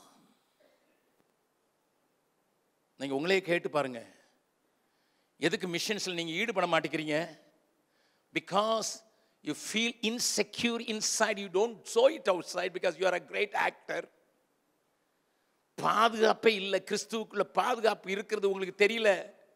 கிறிஸ்து என்கிற கண்மலையின் மேல நிற்கிறேன்னு தெரியல. என்னை அழைத்தவர் உண்மையுள்ளவர் என்று தெரியல. என்னை அழைத்தவர் ஜெயம் கொடுக்கிறவர் என்று தெரியல. எல்லா இடத்திலும் என்னை ஜெயம் கொள்கிற பண்ணுகிற தேவன் என்னோடு கூட இருக்கிறார் என்று தெரியல. Listen sir, we are so insecure inside. That is why we want to keep a fold with us. We don't want to send people. Pastor கல்யாணம் கேட்டார், எத்தனை பேர் வட இந்தியாவுக்கு நீங்களாவே அனுப்பிச்சிருக்கீங்கன்னுட்டு. கைவிட்டு என்னதுல 8-9 பேர் தான். 1000 பேர் இருக்கிற இடத்துல 9 பேர் தானே பாருங்க. 0.9%, 1% கூட இல்லையா, 1% கூட இல்லையா. நான் சபை பேரை சொல்ல வேண்டாம், ஒரு பெரிய சபைக்கு கூப்பிட்டு இருந்தாங்க. 3 நாள் பிரசங்கம் பண்றதுக்கு. 3 நாள் கர்த்தருடைய ஆவியானவர் பலத்த கிரியை செய்தார். அதுல ஒரே ஒரு தங்கச்சி, பிராமண குடும்பத்திலிருந்து வந்த அம்மா, தென்னகத்திலிருந்து வந்த ஒரு அப்பா, ஒரே மகள். அவங்க சொன்னாங்க நான் போகலனாலும் என் பிள்ளை போட்டுன்னு சொன்னாங்க. மகளையும் ஆண்டவர் அழைச்சாரு. நான் போய் சொன்னேன் பாஸ்டர்கிட்ட கேட்டுவாங்கன்ட்டு. பாஸ்டர்கிட்ட போனோடனே அவர் சொன்னார், அந்த அவருக்கும் எனக்கும் ரொம்ப ஸ்நேகம், பயங்கர ஸ்நேகத்தில் இருந்தாங்க. we were childhood friends. சின்ன வயசுலேருந்து ஒன்றா விளையாண்டவங்க. அந்த 3 நாளும் அவரும் நானும் ராத்திரி முழுவதும் தூங்க கூட விட மாட்டேன். அவ்வளோ கதை கேட்பார் வட இந்தியா பற்றி. அப்படி பேசினவர். ஒரே ஒரு பிள்ளை. அந்த சபையில் நான் பேசும்போது 2000 பேர் இருந்தாங்க. ஒரே ஒரு பிள்ளை, வாலிப பிள்ளை. என்னை ஆண்டவர் பீகாருக்கு கூப்பிடுறான்னு சொன்னா, அந்த பைத்தியக்காரன் வந்து சொல்லிட்டு போயிட்டான்னு உனக்கு அப்படியே வந்துதான். இந்த பைத்தியக்காரன் சொல்கிறேன் இங்கே தான் இருக்கணும்னுட்டு. இதே வார்த்தை தான் ஐயா. நீனாலும் அவளை போக விடலை. ஆனால் அதையும் மீறி அந்த அம்மா சொல்லிச்சு, எங்களை சபையில் தானே நீக்குவாங்க, நான் பார்த்துக்கிறேன், நீ போடின்னு சொல்லி ட்ரெயின் ஏற்றி விட்டுட்டு அங்கே கொண்டு வந்து விட்டுச்சு தாய். Because she was also gripped by the vision. She was moved by the Spirit of God. அங்கே கொண்டு வந்து விட்டுச்சு. கடைசி வரைக்கும் என் சபைக்கு வரவே கூடாது. அந்த குடும்பத்தை தள்ளி வச்சுட்டாங்க தெரியுமா? எதுக்கா? பாடும்போது அழகா பாடுறோம், பலிபீடத்தில் என்னை பரணே, ஈசாக்க போல நாங்களும் வைக்கிறோம் பரணே, ஒரு ஆத்மாவை கூட விடமாட்டோம் பரணே. 2000 பேர்ல 2 பேர் வந்து கூட பரவாயில்ல, கல்யாணம் ஆகுது பண்ணு. அவங்க அம்மா வேற கொண்டுட்டாங்க. எங்க பாஸ்டின் மாப்பிள்ளெல்லாம் பார்க்க மாட்டேன், நீங்க தான் பார்க்கணும், தலையில வேற கட்டி வச்சுட்டு போயிட்டாங்க. Sir, listen, this is our condition. This is our condition, sir. This is our condition. We should cry, Lord, we depend more on people. தாவீதே, அங்க நீங்க வாசித்தீங்கன்னா தெரியும். 5வது வசனத்தை வாசிங்க, 22:5. பின்பு காத் என்னும் தீர்க்கதரிசி தாவீதை பார்த்து, நீர் அரணில் இராமல், ஏப்பா ஒளிச்சிக்கிட்டு இருக்கீங்க, நீ அரணில் இராமல் யூதா தேசத்துக்கு புறப்பட்டு வாரும் என்றான். அப்பொழுது தாவீது புறப்பட்டு ஆரேத் என்னும் காட்டிலே போனான். நாட்டுக்கு கூப்பிட்டா காட்டுக்கு போறான். பக்கத்தில் கொஞ்சம் சொல்லுங்க, நல்ல கீழ்ப்படிதல் உள்ள ஆவி. சொல்லுங்க சொல்லுங்க, இப்போ எப்படி சொல்லுங்க? நாட்டுக்கு வான்னு சொன்னா காட்டுக்கு போறாயா? ஏன்னா insecurity can drive you anywhere where God doesn't move. தேவன் அசைவாடக்கூடாத இடத்துக்கு நீ தள்ளிட்டு போயிடும். ஏன்னா உனக்குள்ள ஒரு பாதுகாப்பு. அவங்க போயிட்டாங்கன்னா என்ன நடக்கும், இவங்க போயிட்டாங்கன்னா என்ன நடக்கும், இவங்க போயிட்டாங்கன்னு நடத்தும். அவர் போகாம பார்த்துக்கப்பா.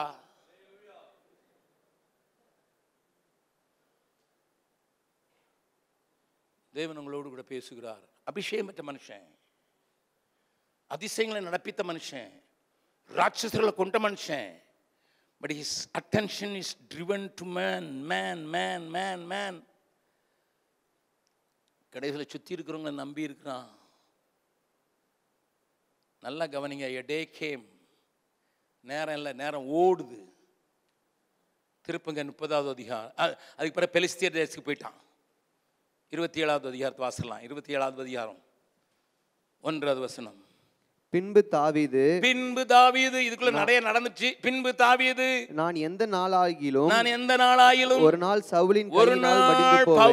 சவுலின் கையினால் மடிந்து போவேன். இனி சவுல் இஸ்ரவேலின் எல்லைகளில் எங்கேயாவது என்னை கண்டுபிடிக்கலாம் என்கிற நம்பிக்கை அற்று போகும்படிக்கும், நான் அவன் கைக்கு நீங்களா இருக்கும்படிக்கும் நான் பெலிஸ்தரின் தேசத்துக்கு போய் தப்பித்துக் கொள்வதை பார்க்கிலும் நலமான காரியம் வேறில்லை என்று தன் இருதயத்தில் யோசித்தான்.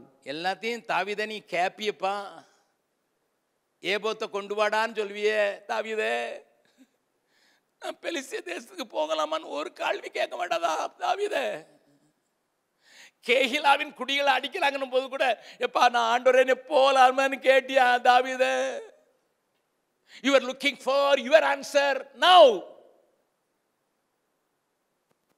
கேட்கவே இல்லை. அவனே மனதில் தீர்மானம், அவனே தன்னுடைய எக்ஸ்பீரியன்சஸ், பழைய எக்ஸ்பீரியன்ஸ் எல்லாம் சேர்த்து போட்டு அதையே வச்சு அரைச்சி, the only place, safe place is my enemy's camp. யாரை அழிக்கணும்னு ஆண்டவர் அபிஷேகத்திருக்கிறாரோ, யாரை அழிக்கணும்னு ஆண்டவர் அபிஷேகத்திற அவனை விட்டுட்டாங்க. அவன் கூடாரத்துக்குள்ள ஒன்று மோவாபிய கூடாரத்தில் அம்மா அப்பா கொண்டு தள்ளியாச்சு. இவனும் பெலிஸ்தியரோடு கூட சிநேகமா இருக்கணும்னு சொல்லி பெலிஸ்தியர் ஊர்லயே தங்கியாச்சு. நல்லா கவனிங்க. தாவீதினுடைய அந்த இரக்கத்தை, அந்த இரக்கம் ஒன்னிலிருந்து இப்ப கர்த்தர்ட்ட கேட்கணும்னு கூட என்ன வரல. கர்த்தரை விசாரிக்க, அதுக்கு முன்னால விசாரிச்சானே, சவுல் என்ன பிடிக்க வருவானா கேட்டானா 23வது அதிகாரத்தில். ஆனால் 27 வரும்போது சவுலை தாவீதை பெலிஸ்தரோட போய் தங்கிறேன்னு சொல்லிட்டு அங்கே போய் அந்த 27 அதிகாரத்துலையும் பொய்யா சொல்கிறான். டெய்லி போய் அவன் கேட்பான், எங்கே போயிட்டு இருந்தேன், இங்கே போயிட்டு இருந்தேன், அங்கே அடிச்சுட்டு இருந்தேன். ஆமாம், mister David become mister duplicate. எனக்கு எதுக்குப்பா அந்த நிலைமை, உனக்கு எதுக்குப்பா அந்த நிலைமை? தாவீதே, உனக்கு எதுக்கு நிலைமை? உன்னை தேவன் தெரிந்து கொண்ட நோக்கம் பெரிதல்லவா? உன்னை அழைத்த நோக்கம் பெரிதல்லவா? நீ தேசங்களுக்கெல்லாம் ஒரு மாதிரியான ராஜாவாக இருக்கும்படியெல்லாம் உன்னை தேவன் அபிஷேகித்திருக்கிறார். But where are you David? Where are you? இன்னைக்கு தமிழகத்தில் நடக்கிற அநேக காரியங்கள் வட இந்தியாவில் இருக்க சபைகளுக்கு, அதுவும் புதிதாக ஆரம்பித்து ஆண்டவருக்குள் வந்து உங்களை காட்டி நாங்கள் அவர்கள் வளைத்தோம். பாருங்கள் எப்படி இருக்காங்க, எப்படி ஜெபம் பண்ணுறாங்க, பாரு எப்படி பாட்டு பாடுறாங்க, எப்படி என்ன உற்சாகமாக இருக்காங்கன்னு நான் உங்களை காட்டினோம். ஆனால் இப்போ எங்கள் ஆளுங்க சொல்கிறாங்க, உங்கள் ஊரில் எல்லாரும் பிஷப் ஆகிட்டாங்களே, எதுக்கு? நான் சொன்னேன், அது போட்டால் தான் அரசாங்கம் மதிக்குதான். எங்கள் ஆளுங்களுக்கு நான் சொல்கிற பதில் தான் சொல்கிறேன். நீங்கள் ரைட்டு போடுங்க, லெஃப்ட் போடுங்க, எதுவும் போடுங்க, எனக்கு ஒன்றும் கவலை இல்லை. But you become a model as a stumbling block for the North Indian churches, sir. The budding churches. ஏன்னா அது போட்டால் தான் நம்மளும் கூப்பிடுவாங்களாம், அது போட்டால் தான் நம்மளுக்கு வந்து போலீஸ் இன்ஸ்பெக்டர் சல்யூட் அடிப்பாராம். Are you in a fake demonstration of the power of God? Listen! Anglicans Episcopalian ஸ்டைலில் போடுறாங்கன்னு சொன்னாங்க. சரி, okay, they are coming for the long time. அவங்களையும் நிறைய பேருக்கு தெரியாது. அந்த கயிறு எதுக்கு தெரியுமா? அடிமன் காட்டுறதுக்கு. இந்த கயிறு எதுக்கு தெரியுமா? உங்களுக்கு தெரியுமா? அன்னைக்கு ஆசாரியன் உள்ளே போய் செத்துட்டான்னா வெளியே இழுக்கிறதுக்கு. இப்போ நம்ம ஆளுங்களும் கமிட்டிக்கிட்ட அடி வாங்கி செத்துருவான் போல தெரியுது. அதுக்கு தான் இடுப்பில் கையில் கட்டினா. ஏன்னா இங்கே கட்டினா ஆள் அவுட் ஆயிரும்ல. அவங்களுக்கு தெரியாது எது கட்டுறேன்னு தெரியாது. லிசன், ஓகே, அது அவங்களுடைய காரியங்கள். அதுக்கு அவங்க நிறையா கீழ்ப்படிதல் நாங்கள் காட்டுறோன்னு சொல்கிறாங்க. Praise the Lord for it. I am not questioning that. But why do you copy man? பக்கத்தில் உங்களுக்கு கேளுங்க, உங்களுக்கு என்ன வந்துச்சு? சிலர் இங்கே பிஷப்னு சொல்ல மாட்டான். மலேசியாவில் போய் பாருங்க, பிஸ்னஸ். மலேசியாவில் போகிற எல்லாரும் ரைட்டு லெஃப்ட்டு அப்பர் நீச்சல் எவ்ரி திங். என்கிட்டே வந்து கேட்பாங்க. அவர் ஜிபிஎஸ்க்கு நிறைய அனுபவம் இருக்குது, கேட்டுருங்க. அண்ணே, ஒரு காட்டேஜ் ப்ரேயர் மீட்டிங்கில் ஏதாவது பேசுகிறதுக்கு சான்ஸ் கொடுங்க, டிக்கெட்டுக்கு அது காசு வரட்டும். உன்னை யார் போச்சுனது? இங்கே நாடே இல்லையா? கூப்பிட்டா போப்பா. என்னை கேட்கிறார் அருமையானவர்களே. We try to dupe ourselves. We try to deceive ourselves by having a big thing. Daily போய் சொல்றான் தாவீது. டெய்லி சத்தியமும் ஜீவனும் சத்தியத்துக்கு ஆதாரமாக இருக்க வேண்டிய சபைகளை நடத்த வேண்டிய நீங்களும் நானும். We cannot live as we are. Why? Come on, I am not talking to you. The Spirit of God wants to teach you what is your purpose. தேவன் உன்னை அபிஷேகத்திற்கு ஒரு நோக்கம் உண்டு. தாவீதே, நீ இஸ்ரவேல்ல விளக்குப்பா, விளக்கு. அதுக்கு பிறகு 30வது அதிகாரத்துக்கு முடிக்கிறேன். சிக்கலாக்கு நம்ம நிறைய பேசியிருப்போம். நம்மனா 600 பேர் கூட இருக்கிறாங்க அடியாட்கள் மாதிரி. அதில் அவங்கள கூட்டிகிட்டு போகிறான். ஏன்னா அவ்வளோ வரையும் இவனை கொல்ல பார்த்தான். You know the story. David last the dependency of his wife, the dependency of his friend and brother-in-law, dependency of his people, even the priest, and dependency on his capacity. dependency on his own talents எல்லாம் போயிடுச்சு. கூட இருந்தவங்களோட கொஞ்சம் பேர் இருந்தான், அவங்களையும் நம்ப முடியல. அவங்க எல்லாம் கள்ள தூக்கியிருக்கான். Everybody except David, everybody was carrying a stone. எல்லாம் கையில் கொன்றுவோம். யாருக்கு உழைச்சானோ, யாருக்கு கஷ்டப்பட்டானோ, யாருக்கு ஓடினானோ, யாருக்கு கொள்ளையிட்டானோ அவ்வளோ பேரும் எதிர்த்தால் நிற்கிறான். David was all alone. இப்போ தான் சொல்கிறான், கர்த்தருக்குள் தன்னை திடப்படுத்திக் கொண்டான். மனுஷன் மேலே நம்பிக்கை வைக்கிற மனுஷன் வறட்சியாய் போனவன் அந்த வறண்ட நிலத்தில் இருக்கிற செடியை போல இருப்பான். கர்த்தரை தன் தெய்வமாய் கொண்டு கர்த்தரையே சார்ந்து கொள்கிற மனுஷன் நிமிர்ந்து நிற்பான். முடங்கி போக மாட்டான், ஒடிஞ்சு போட மாட்டான், முறிக்கப்பட மாட்டான். அதனால்தான் எம்எல்ஏ அழகான ஒரு பாட்டு எழுதினார். என்னுடைய மிஷினரி சர்வீஸில் நான் பாடின பாட்டு அந்த பாட்டு தான்.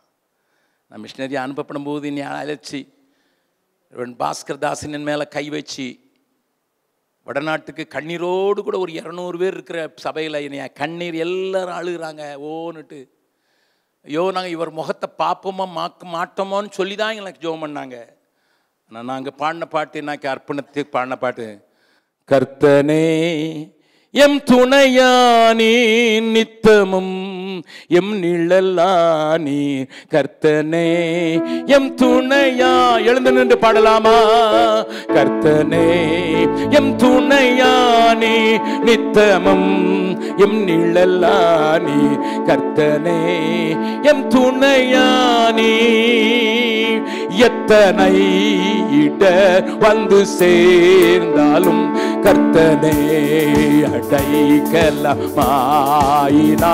எத்தனை இடர் வந்து சேர்ந்தாலும் கர்த்தனே அடைக்கலமாயினார்.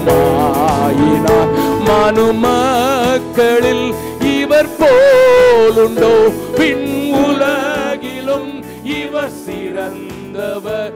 கர்த்தனே என் துணையானி, என் நிழலானி, கர்த்தனே என் துணையானி. உண்மையா இந்த காரியத்தை நீங்க நம்பினீங்கன்னா எத்தனை இடர்கள் வந்தாலும் இந்த தேசத்தை சந்திக்கிற பொறுப்பில் இருந்து என்னை அசைக்க முடியாது. எந்த அரசாங்கம் வந்தாலும், எந்த சக்திகள் வந்தாலும், எத்தனை தடைகள் வந்தாலும், எத்தனை எதிர்ப்புகள் வந்தாலும், என் சபைக்குள்ளே வந்தாலும், என் சபையின் வெளியே இருந்து வந்தாலும், உள்ளே இருந்து வந்தாலும், இந்த தேசத்தை சுதந்திரிப்பதற்கு நான் தெரிந்து கொள்ளப்பட்ட இஸ்ரவேலின் விளக்கி. அந்த முதல் கவியை மறுபடியும் பாட போறோம். முகத்துக்கு நேர கை தட்டு நான் எப்பவும் சொல்வேன், ஆண்டவர் கை தட்டான். ஹல்லேலூயா. எத்தனை இடர் வந்து சேர்ந்தாலும் கர்த்தனே அடைக்கலமாயினார். எத்தனை இடர் வந்து சேர்ந்தாலும் கர்த்தனே அடைக்கலமாயினார். மனுமக்களில் இவர் போலுண்டோ, பின் உலகிலும் இவர் சிறந்தவர். கர்த்தனே என் துணையானி, என் நிழலானி, கர்த்தனே என் துணையானி. மறுபடியும் எத்தனை இடர் வந்து சேர்ந்தாலும் கர்த்தனே அடைக்கலமாயினார். எத்தனை இடர் வந்து சேர்ந்தாலும் கர்த்தனே அடைக்கலமாயினார். மனுமக்களில் இவர் போலுண்டோ, பின் உலகிலும் இவர் சிறந்தவர். கர்த்தனே என் துணையானி, நித்தமும் என் நிழலானி, கர்த்தனே என் துணையானி. ஒரே ஒரு வசனத்தை எல்லாரும் சேர்ந்து வாசிக்க போறோம். உங்க பைபிளை எடுத்துக்கொள்ளுங்க. ஏசாயா 26 நான் முடிக்கிறேன். 13வது வசனம். ஏசாயா 26வது அதிகாரம் 13வது வசனம். எங்கள் தேவனாகிய கர்த்தாவே, உம்மை அல்லாமல் வேறே ஆண்டவன், உம்மை அல்லாமல் வேறே. வெயிட் கொஞ்சம் நிறுத்துங்க. ஆண்டவன் பாருங்கள, சூழ்நிலைகள், ஆட்கள், அரசாங்கங்கள் எங்களை ஆண்டார்கள், எங்களை ஆட்டி படைத்தார்கள். ஆண்டார்னு சொல்றதை காட்டிலும் ஆட்டி படைத்தார்கள். என் மனைவி என்ன ஆட்டி படைச்சா, என் மூப்பர்கள் என்ன ஆட்டி படைச்சாங்க, என் கூட சேர்ந்தவங்க என்ன ஆட்டி படைச்சாங்க. அநேக ஆண்டவன்மார். I was so afraid of every situation. That's why I couldn't do as I should. நான் இஸ்ரவேலின் விளக்கு, இந்தியாவுக்கு நான் தான் விளக்கு. ஆண்டவர் என்னைய அதுதான் எழுதி வச்சிருக்கிறாரு, என்னைய தான் வெளிச்சு வச்சிருக்காரு, என்னைய தான் உயர்த்தி வச்சுக்க விரும்புறாரு. என் விளக்கு அணைக்க பண்றதுக்கு அநேக ஆண்டவன்மார்கள். It may be material need, it may be health need, it may be your family need, it may be your children's need, whatever may be. Is it controlling you, directing you? உங்களை control பண்ணி அதுதான் direct பண்ணுதா? எல்லாரும் வசனத்தை என் பின்னால சொல்லுங்க, நான் வாசிக்கிறேன், என் பின்னால் சொல்லுங்க. எங்கள் தேவனாகிய கர்த்தாவே, உம்மை அல்லாமல் வேறே காரியங்கள் எங்களை ஆண்டு கொண்டிருந்தது. இனி உம்மை மாத்திரம் சார்ந்து உம்முடைய நாமத்தை இந்தியா இருக்கும் வரைக்கும் பிரஸ்தாபப்படுத்துவோம். மூலை முடுக்குகள் எல்லாம் பிரஸ்தாபப்படுத்துவோம்.